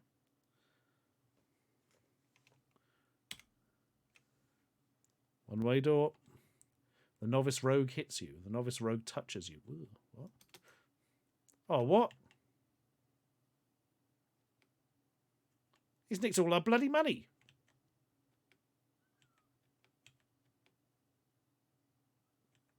Oh. Hang on. Hang on. Are we just gone down the stairs to... Oh. Oh, sorry, of course, that's not the way back, is it? Zoop! This is a version of Mariah for the Amiga.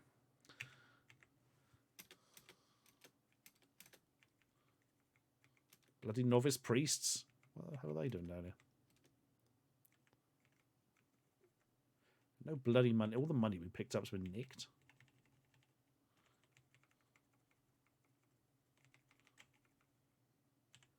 Oh, we can go back up. Let's do it. No, wrong shift maybe. You're into a maze upstairs, you pass through a one-way door. Oh, it's back here now, apparently.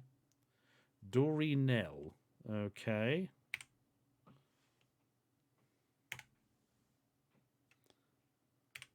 You have no more scrolls of summon monster.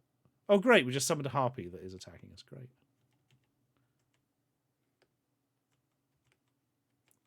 Harpy and a blubbery, icky thing. Ugh. It's dead. We got tuppence. Is that a weapon there? Oh, what? Oh, no! We were poisoned! Oh.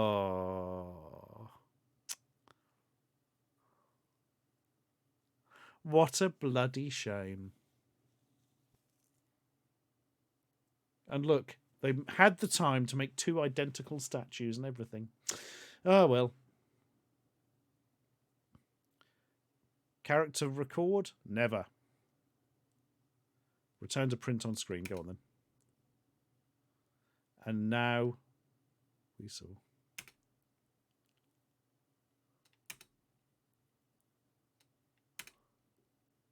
No, we're not saving that. Well, still cool. I can't really tell much difference between that and the other one, to be brutally honest with you. I presume it's just got more stuff. We're just going to put it in directly above the other one, I think. That's a 2-on-2, isn't it? Right, I'm going to put 1.2. 5. Didn't spot any hats, which is very annoying. There was a hat in the first bloody one. Did anybody see a hat?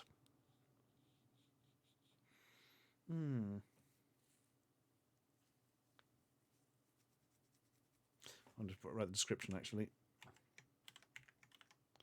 Very good. Hat with graphics. Later version.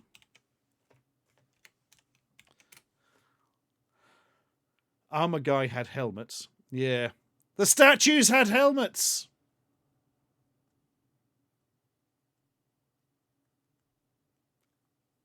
See, it's part of a statue. You could buy helmets from that guy, but we didn't see one portrayed visually. Really, it's part of a statue as opposed to an actual helmet, but fuck it. We're gonna take it. Good enough. Oh. I think my hat button has been deactivated. What? Hang on a second. What is this insanity? Oh, no, it's fine. This isn't marked anymore.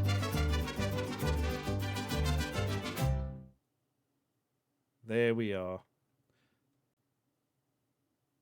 Now we can't get the game back. The game is back now. Right. Haiku review from Mooglemania. Basic D&D.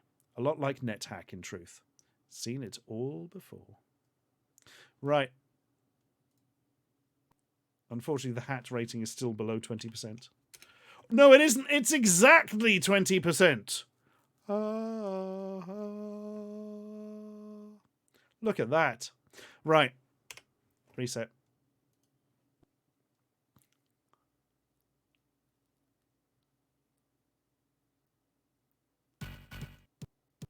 Bum, bum, bum. So I'm going to guess this is Wheel of Fortune. Wheel of Fortune, dance for me. Ooh, spooky music. Rueda Enhanced from BT Softworks. 1 player, please. With your weird copper bars in the background. Press a key or mouse button to continue. I would love to. Enter the players' names. Goon will do. Right. So I suppose we spin. Oh God, that's a bit... Could have done with maybe drawing that by hand a bit more as opposed to just shrinking the bigger stuff with no... in the days before anti-aliasing.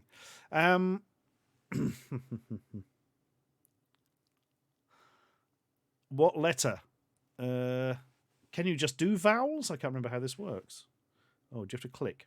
I'm going to try pressing the button. E, there we are. Ooh, no, it says by vowel. What? No, Okay, spin. Oh no! Well, I don't have anything anyway, so it's fine.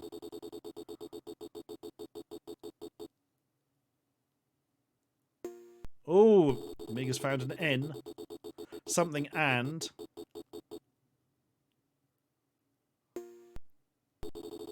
Oh no.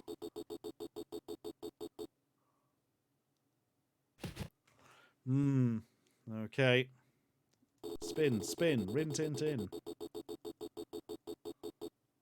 2,000. I'm going to go for the D for the and. Yes.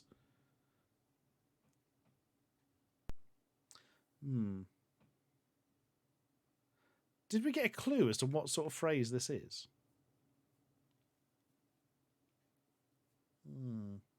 Also, haven't we played this before? Or is that just me being... Anyway. Touch and go. You've got it, Boomer Jim. Sorry, Boomer Jimbo.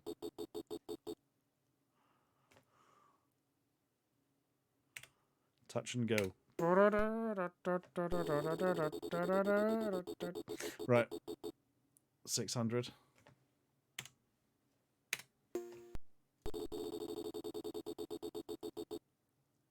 Yeah, I'm pretty sure we have played this before. H. Right, we're going to solve it now. Only vowels are left in the puzzle, then we solve. Touch and GPO. Touch and General Post Office. Yes.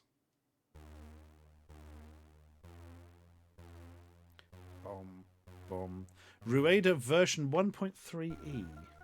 Is this an upgraded version of what we played before, do you think?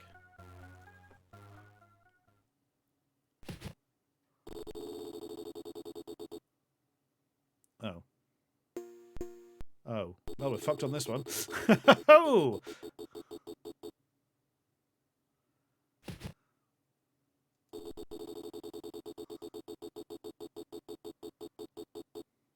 Oh, great. God, I've got a clue. I'll just say T. No.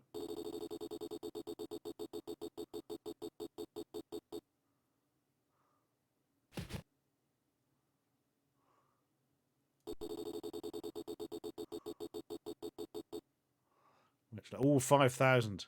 Oh, God. I'm going for a D. Yes! Chargoth agrees. Right. Let's see if we're right, Chargoth. Yes. What do you reckon it is? Dan Moon, that famous man. Dan, Don, Din, Dun. Or Den, I suppose. Don Juan. Oh, good shout, folks. Let's try the J. Obviously, because there isn't a vowel. Yes. Very good. Don Juan. Victory is ours. Press a key. I will never do this. Oh, I did it. Thing. From the Addams Family. Severed hand. Let's hope he doesn't go for a T. Bugger, I think this one has every letter in it. Oh dear.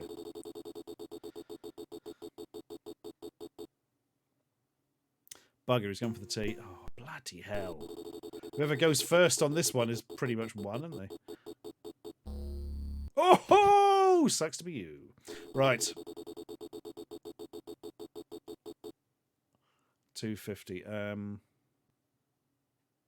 God, what's it going to be now? I'm going to say D again. Yes. Thing.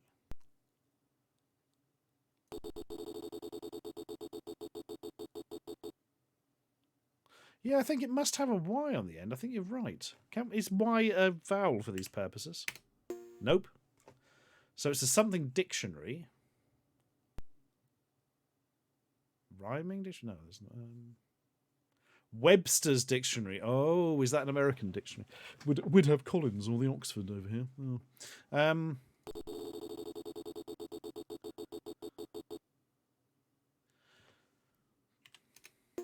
Yeah, Yeah, we're going to get there.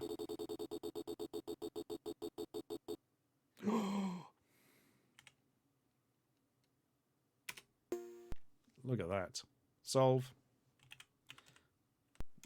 Nope, let's spell it right. That might help. Webster's Dictionary.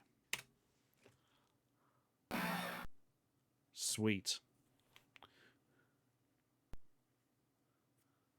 Ah, look at that. Right. That's enough of that now. Oh, they only have 3 games. I want all of them. Ha ha! Screw you, computer. Useless random.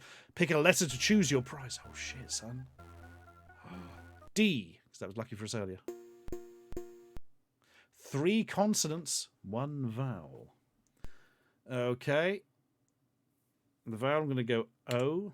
Oh, I can't yet. 3 consonants. I'm going to say T. No, I can't do that either. That's good. I can't type anything in. Is this what's going on? T. T. D. Oh, yeah, D. Oh, you can't choose T. Okay.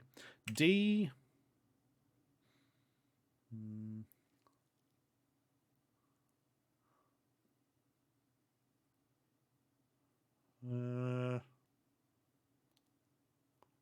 Oh, you can't have R, S, T, L, N, or E. According to Ashley Lido. Oh, interesting. Right. So we're going to have... Wish it had told me that, though.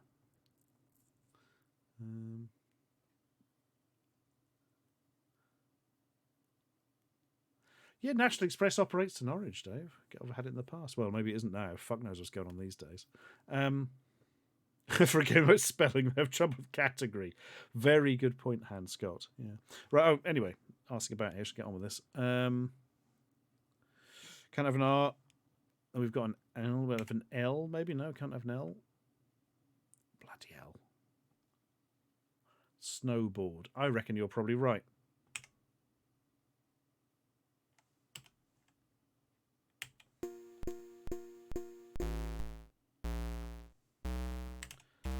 Well, wasn't there a problem with the time on this before? Am I completely...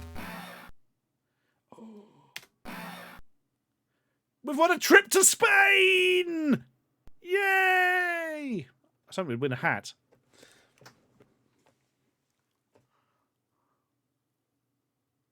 There we are. So this is a fixed version of what we had before. Oh. That means it was written in Amos Pro, if you're interested. Right. FGS Brit. Thank you very much for your sub there, 16 months. Right. That was... Ruedo, wasn't it? So we're going to look that one up. Oh!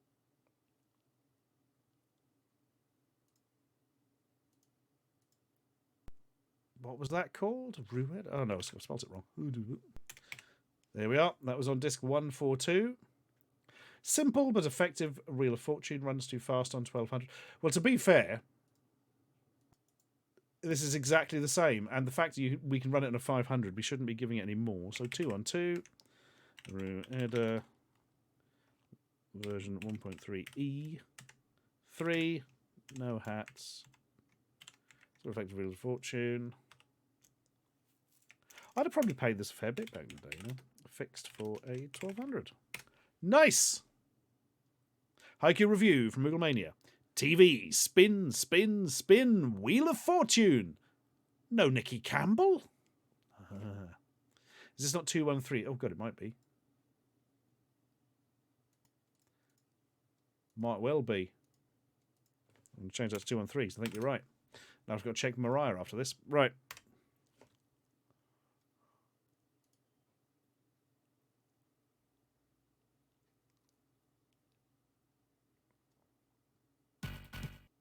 It is indeed 2 and 3.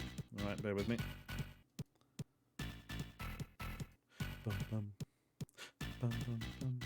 Yep, put that in wrong as well. Hoo-hoo! Well spotted, folks. Okie doke. Dame. Game by Mark Fishlin. Your turn.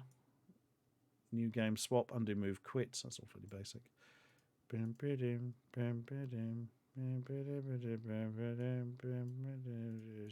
be boring, isn't it?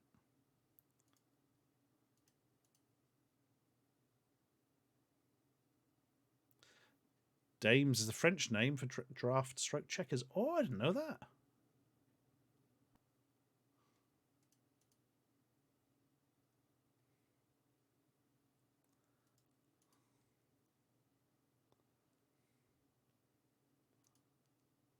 Aha. Do you want to take that one or that one? I don't really want to take either. I'll do that one. You must remove opposing stone. Oh, of course you do, yeah. If you can take, you must take. Yeah. Haha. Oh no.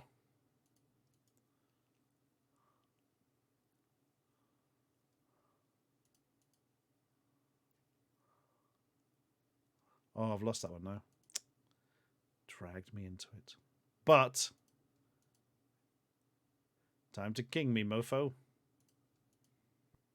Oh, he's going to get one as well, though. This is what happens when you don't think ahead and just click buttons. You must remove... Oh, yeah, look at that. Oh. Do-do-do-do-do.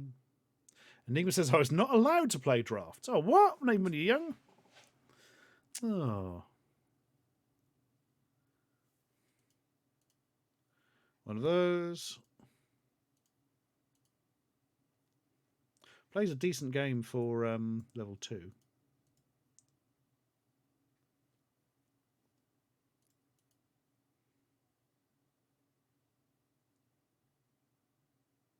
Guys, did that just teleport? Did that just go over 2 squares in one go without taking anything? Or am I completely mad?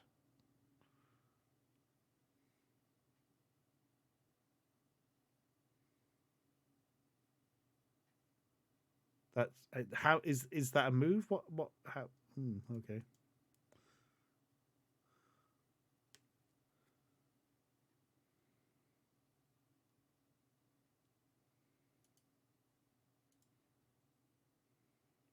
Yeah, look.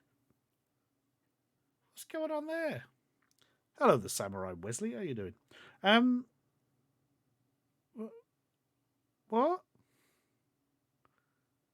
Why is he not playing the same rules that I understand?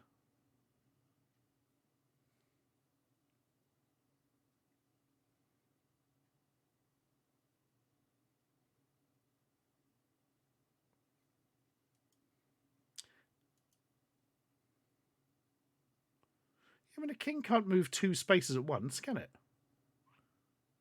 What?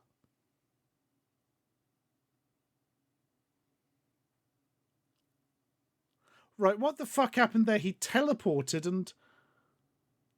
What?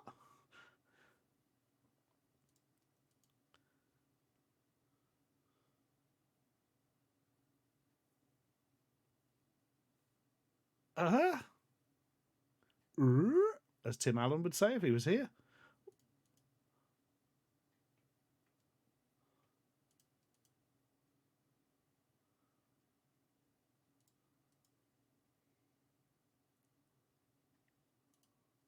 Aha!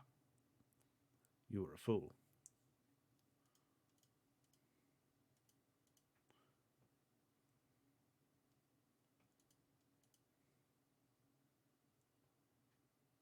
Try moving a king. Yeah, can we teleport the king to here?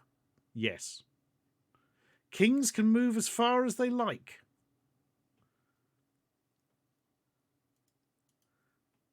New rules. Kings are magic.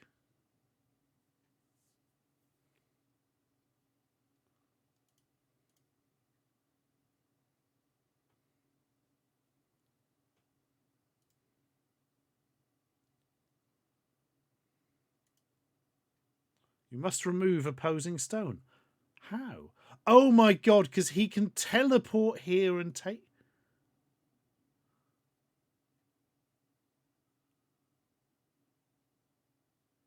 Right, Kintawawi has the truth bombs on this. In international drafts, kings, also called flying kings, move any distance along unblocked diagonals. They may capture an opposing man any distance away by jumping to any of the unoccupied squares immediately beyond it. Because jumped pieces remain on the board until the turn is complete, it is possible to reach a position in a multi-jump move where the flying king is blocked from capturing further by a piece already jumped.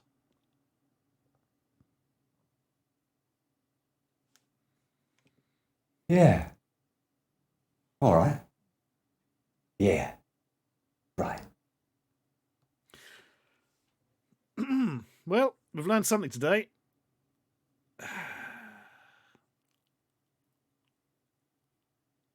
Yeah, I've never played a game with fucking super cyan kings. So that was okay then. Right.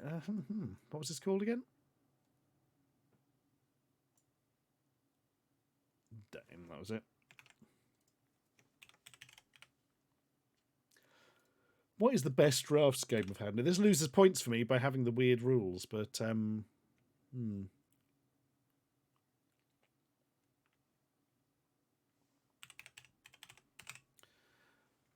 Checkers Conquest.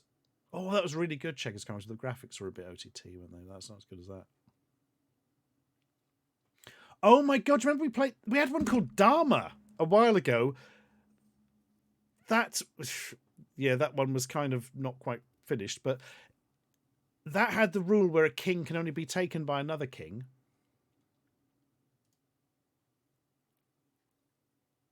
I feel this goes in directly beneath that because this spare rule is a bit worse.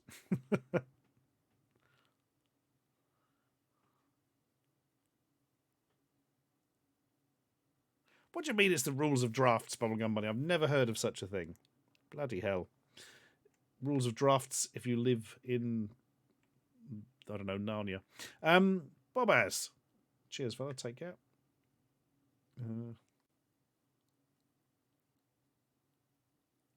Enigma says this is like trying to play pool in a pub and every pub has its own rules. Yeah, the Kings versus Kings rule seems less odd than this one.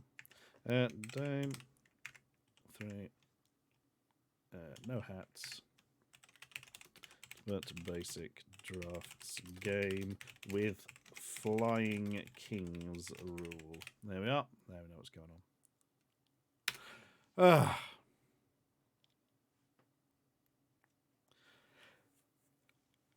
Newcastle can't be Narnia, Bubblegum Buddy. They wouldn't hold Nurg in Narnia, would they? Right. With all these drafts games, wish we had an excluder or some checkers, yeah? Mooglemania's haiku review there. Right. Flying Kings rule sounds like something from Mornington Crescent, doesn't it? Right, I think we should play one from the next game, next disc, sorry, and then conclude. I've no idea what's on the next disc. I haven't looked. Let's just pop it in and see what occurs.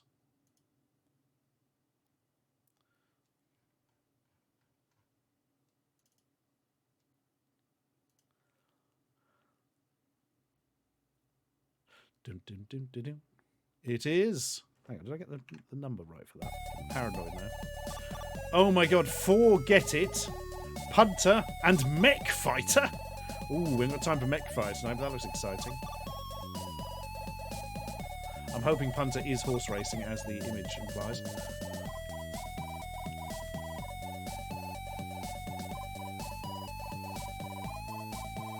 Right. Yeah, but it was right. Forget It.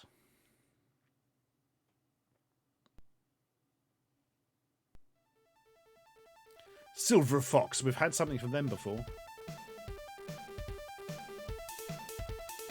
We've got a generic haiku review from Silent Kevin. Pixelated worlds, bleeps and bloops of memories. Retro games endure. Game demo. Oh dear. Bizarre and mean twists to a puzzle game. Shit.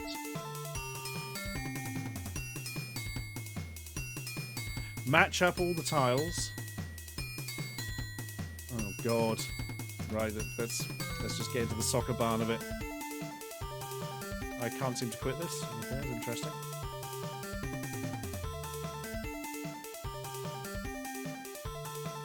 Okay, hit the buttons and slide, right. Commercial version of this game will get victory screens after every 10 levels. Worth the price of admission alone.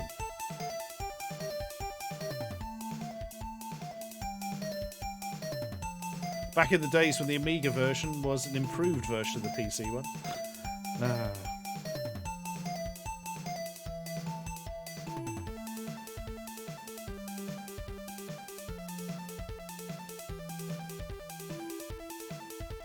Are we forced to sit through this?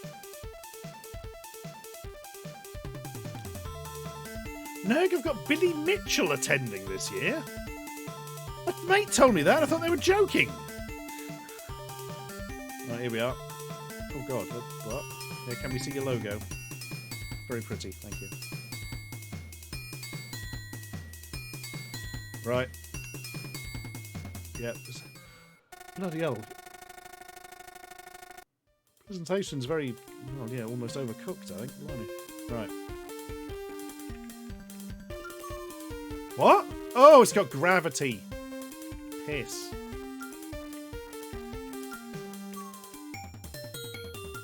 Will I be at Nurglety? I don't know, DC Flake. I don't know this yet.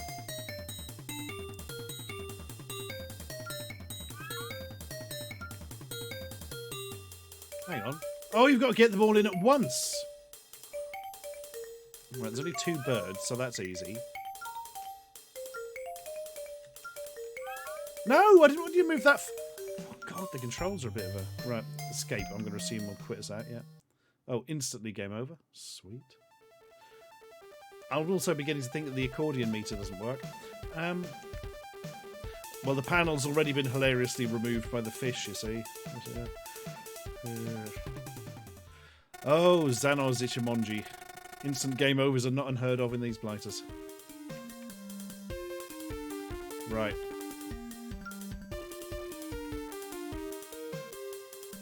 How are we going to get all 3 of these together at once?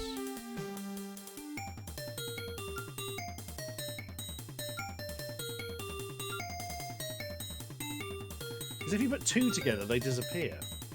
That falls straight down there.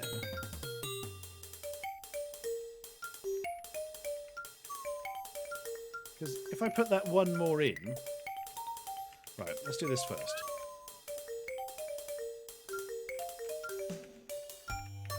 There we are, it's got that one. Phase 2, drop the last into... Ooh, missed the obvious there, didn't I? Right.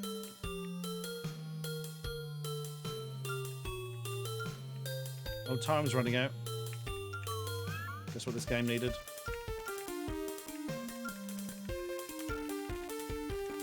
Ah! Bloody hell.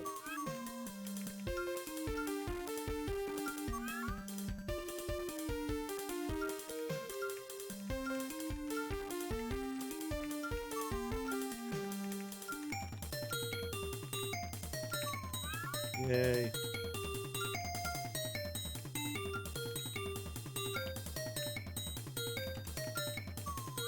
Yay!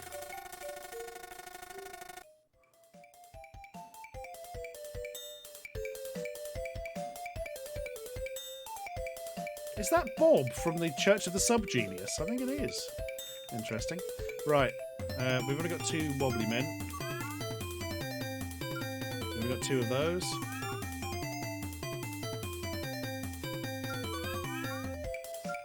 Seems easy in the first level thus far. Oh god, hang on.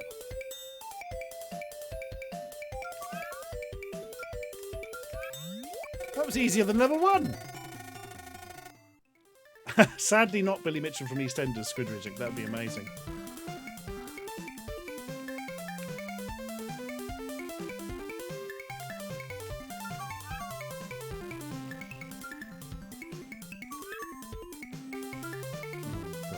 Disliking this already. I'm not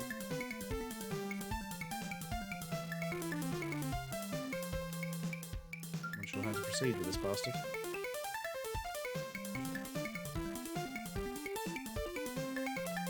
You know what? I'm not sure I care that much actually. There's one we can get to. There we are. If you actually sat and planned this one, this would be quite dull, I think, this level. Are these all pairs? I'm thinking they are.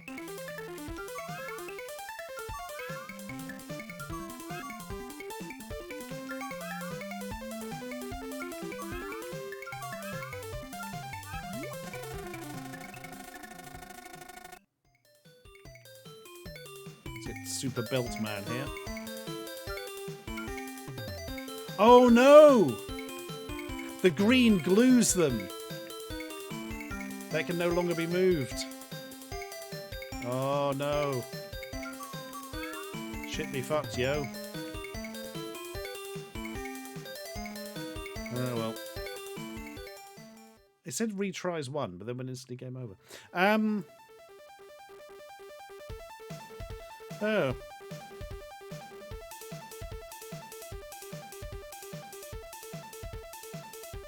Okay then.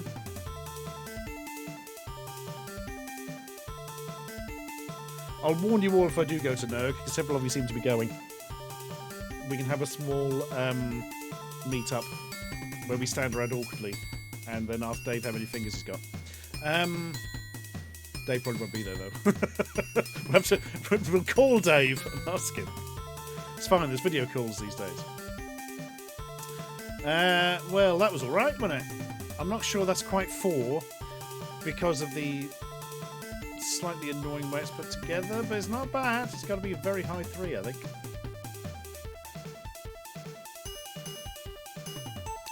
Oh, it's not as good as Escapade. Not as good as Nibbly Nibble. Not as good as Blockster.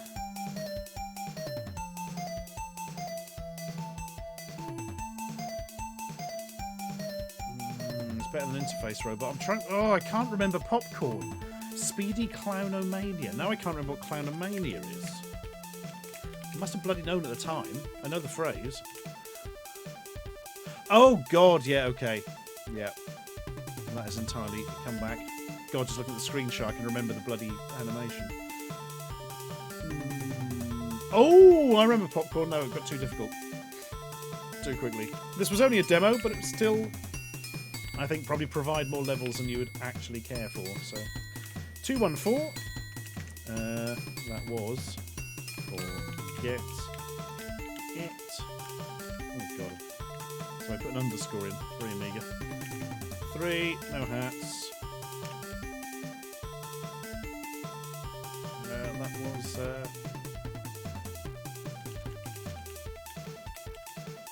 interesting sliding blocks game. Very well put together. Shit, that's not going to give me enough information to remember it in the future, though.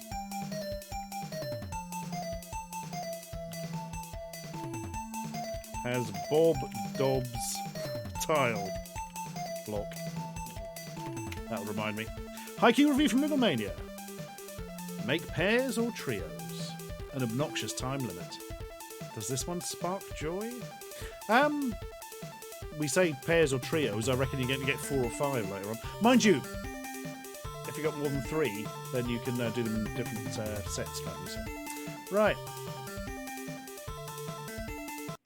A cool guy for a non-programmer. Dear me.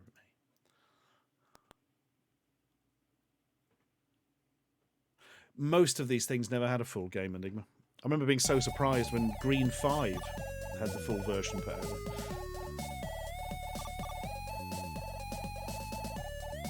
Sod it, let's do Punter before we finish, and then we can look forward to Mech Bastard next time. Arcturus Deluxe, you would match 2 and then match 2 again, I think. This is the first version of Punter, and I've released it as PD to see if there's enough interest to make it worth my while to add more features to it. If nobody likes this game, then I'll move on to something else. If it proves popular, I may add some or all of the following features. Injuries, deaths, stud farm. Okay. If you are buying the source code, then include a blank disc, or send a free copy of Amos Disc Magazine. Amosine, that's cool. If you're an Amos coder, then get in touch anyway. You could be useful back in the day. This program has released 2 other files, Punter Dog and the intro. Oh, but the intro is gone by the looks of it. Unless we now see it. No, we don't. Please select number of players. 1. We'll go easy on us. The horses look scared. Yeah, the Easy Amos mascot I found today. I found cover discs of Easy Amos in a bag. And it's the weird, like, yeah, feety pajama old man. It was very strange. Right, the racing sport. Bet form. Oh god, the fonts here. What's menu 2? What's on menu 2? Buy a horse, sell. Oh god, so we actually own horses in this. Are these our horses? I don't know. Okay. What does the form book tell us? Click on name of horse. Sequential. No runs this season. Great. I'm thinking that's going to be for all of them then. Tipster. Sequential is suited to this track. We've paid him 25 quid for this. Sequential runs best to this. It's going to be sequential then. Let's bet. Place your bet. Who am I betting on? Bet to win. Sequential to win. Okay. Why did you have to click OK for that? Stake. Oh dear, this could take a while.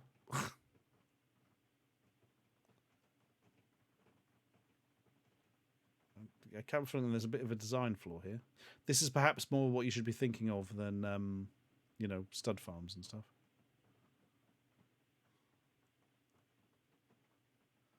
Will the lusty lady beat your dancing bell? Only if you're a war hero.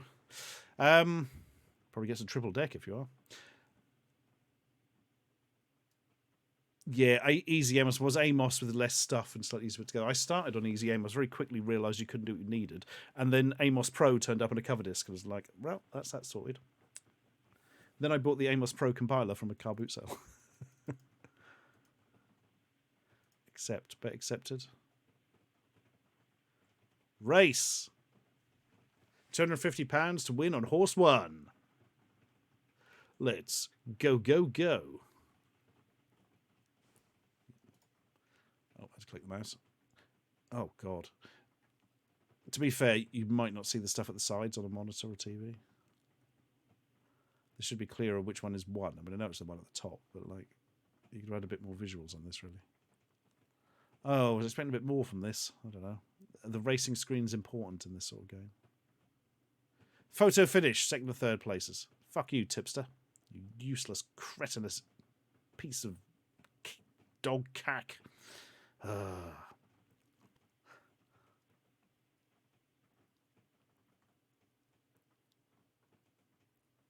Sequential came last. Well, that was good. Right, menu 2. Let's buy a horse. Let's go buy a horse. Get him to run round a course. 17-bit boy. Oh, yeah, you can't afford it. What? It says it's for 40,000. Okay. Yep. It's interesting that you can buy and sell horses. Can we get a loan? I want a loan for 50 grand, please. Wow. Pretty sure that it's not actually that simple at a bank. 17-bit boy, press yes or no. Why did I have to press yes on the keyboard and everything else is clicking? Oh, it's a bit of a mess, isn't it? Right, we now own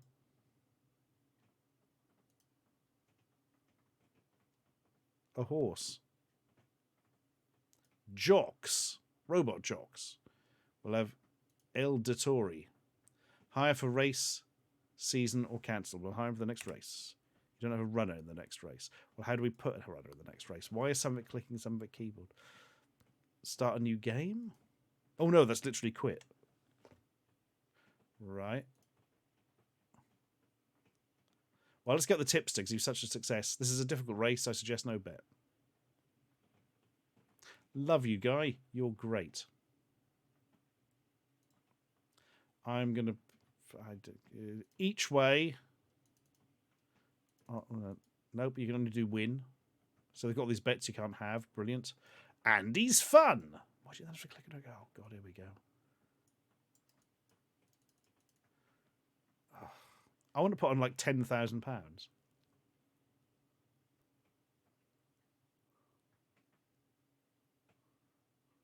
Oh, God, come on, guys. This was not... Come on, they're going to take the thumbs.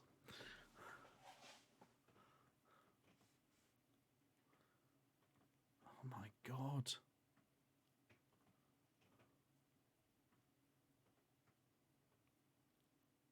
How are you supposed to win enough money to afford a horse without a loan? Or, in fact, win enough money to pay back the loan if it takes so long to put your bloody stake in?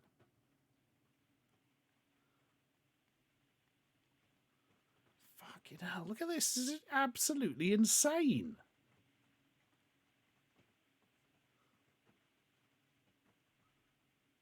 Derby down the spec was genuinely better than this, Kalito. Yeah, this is a bit of a mess. Right, that'll do. Fuck it. Right, accept. All the menus, this is such a mess. Look, just race. Race, damn you. I think we're on horse 2, aren't we? I hope so, because it's way ahead. Oh, no, it's already gone beyond.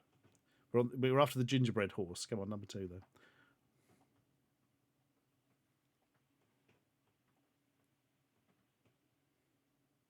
We've got each way, so I think if it comes in second, we might be all right. Oh, it's not going to come in second, though.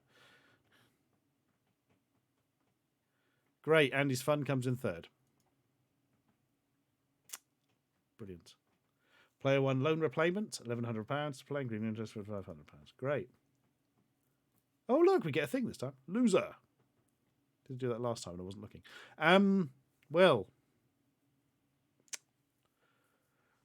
I feel it's not that hard to have a fun horse racing game, but I don't think we've quite managed it yet. All we've had so far is the brilliantly termed Steward's Inquiry, which was basic and had really bad race scenes. This isn't much better, to be honest with you.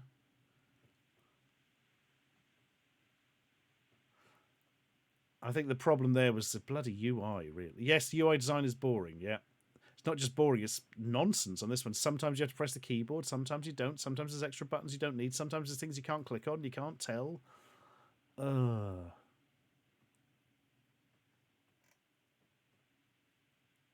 Previous one was better, says Wattom. I think you're right, Wattom. This one, just kind of the basics of it isn't there. Do you know what I mean?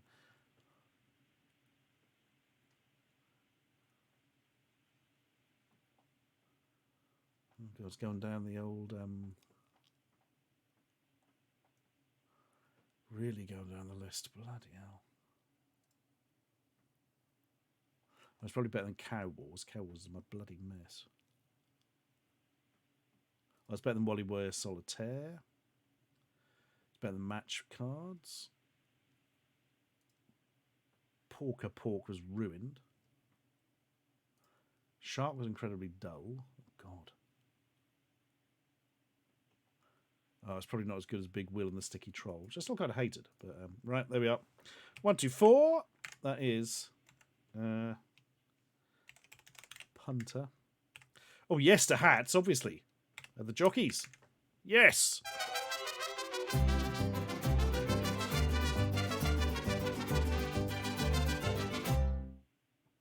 Can't argue with that. Yeah, the lazy fill algorithm on some of the menu buttons, yeah. To be fair, on a CRT, you might not spot that, but yes. Messy horse racing. Why am I capitalising horse racing? Messy horse racing game with badly designed UI. There we are. Haiku reviews from Mugglemania. Horse racing is fun. This is not horse race. Blah, blah, blah. Right, let's do it properly. Horse racing is fun. This is not horse racing, though. This is just awful. Well, there we are. That was that, folks. And we can check out whatever the hell the other one was called. Mech Super Killer Mega Mech. I don't know. In fact, I want to learn, so I'm actually going to reset it. Oh, bad at Deluxe Paint, Arcturus, definitely. Especially with that film. Mech Fighter. That was it. On disc 214.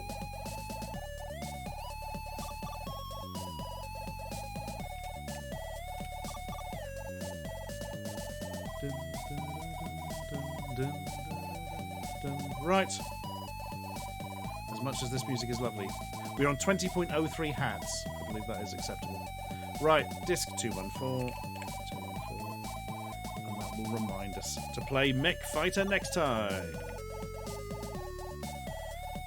Has a map editor as well. Well, we'll have a quick look at that before we finish. But not tonight! For it is late where I am. Maybe not where you are. Right. Enough. We must end. And do you know what? We must end on something specific. So, here's a song for you by a very popular, massively popular, in fact, Italian singer, Adriano Celano? Hang on, it's going to bug me if I don't get that right. Adriano Celentano, that's the man. So, very popular Italian singer, as I say. If you remember that video where I had to completely dub over a piece of music with Italian music, that was one of his songs, called something like 24,000 Kisses or something. Anyway, the whole point is, back in the day, 1972 thereabouts, I think, he wrote a song which was inspired in a very strange way by the songs he liked, because obviously he was very influenced by American music, but his English wasn't that great, especially in the early days, and also he didn't understand a lot of the American slang in the songs. Thinking about it one day, he thought, wouldn't it be cool to write a song that just sounds like what American English sounds like to an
stuff. In the early days, as you can see, he puts everything into the sort of dance that, but it's all a bit sort of awkward. And at the time, all the Italian singers things on television had very sort of choreographed dancey stuff, and it was all sort of very extreme. And him looking a bit more something you could maybe actually do at home and a little bit less rehearsed went down very well with the audience. But I don't know if that's true or not, but it's what I was told. Anyway, War Photographer by Jason Forrest. Thank you, Real King Doom. I shall have... I'm not aware of that one. It's one of those things that sounds vaguely familiar. There's a lot of bloody things that do that I haven't actually heard of. Oh, that looks like a thing. Right.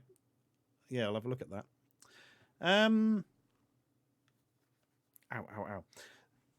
What's I going to say about that? Yeah, the little story behind that actual video. So that's on YouTube in much lower quality. So that version actually comes from Facebook, from like an Italian disco page, which is great. But their music on it was entirely fucked up. It was all out of sync and had big gaps in it. So I then had to get the actual music from the other recording of that performance and then sync it all together, which almost never works, particularly for music, but somehow did for that, because it's all spot on. So, yay. Right. Anyway, folks, enough of this. We must end this stream. And therefore, raid somebody else. Who have we got going on? Let's check the Wednesday crew. What is Dr. CDCS playing? Diablo 2, Hardcore Barbarian. Ooh. God, that's it for people who are actually live. Oh, wait. Beardy is streaming some... he's streaming Look Around You Series 2. That's just got to be done. It's the law. Right. We're going to do that in that case. There we go. Right. Yeah, it was worth doing a retro resolution. I'll be honest, I normally wouldn't, but that song's fucking amazing. And I kind of wanted it for myself as well. Because one day, when the internet is gone, I'll be able to fire that up from an old archived hard drive and play it. And remember the good times when we could stream. Anyway, take care, folks. And I shall hopefully see you on Sunday, where current plan is Mr. Ashfrith will be along and we'll be looking at some goddamn catalogues. Hoping to find a 1991 index catalogue by then, but I don't think it's going to happen. There are people on websites who claim they'll give them to you, but you pay them the money, then they don't. Harumph. Right. Take care, folks. I shall hand you over to Mr. Beardy for quality comedy entertainment in merely 10 of your Earth seconds. Cheers, folks, and good night. Good night.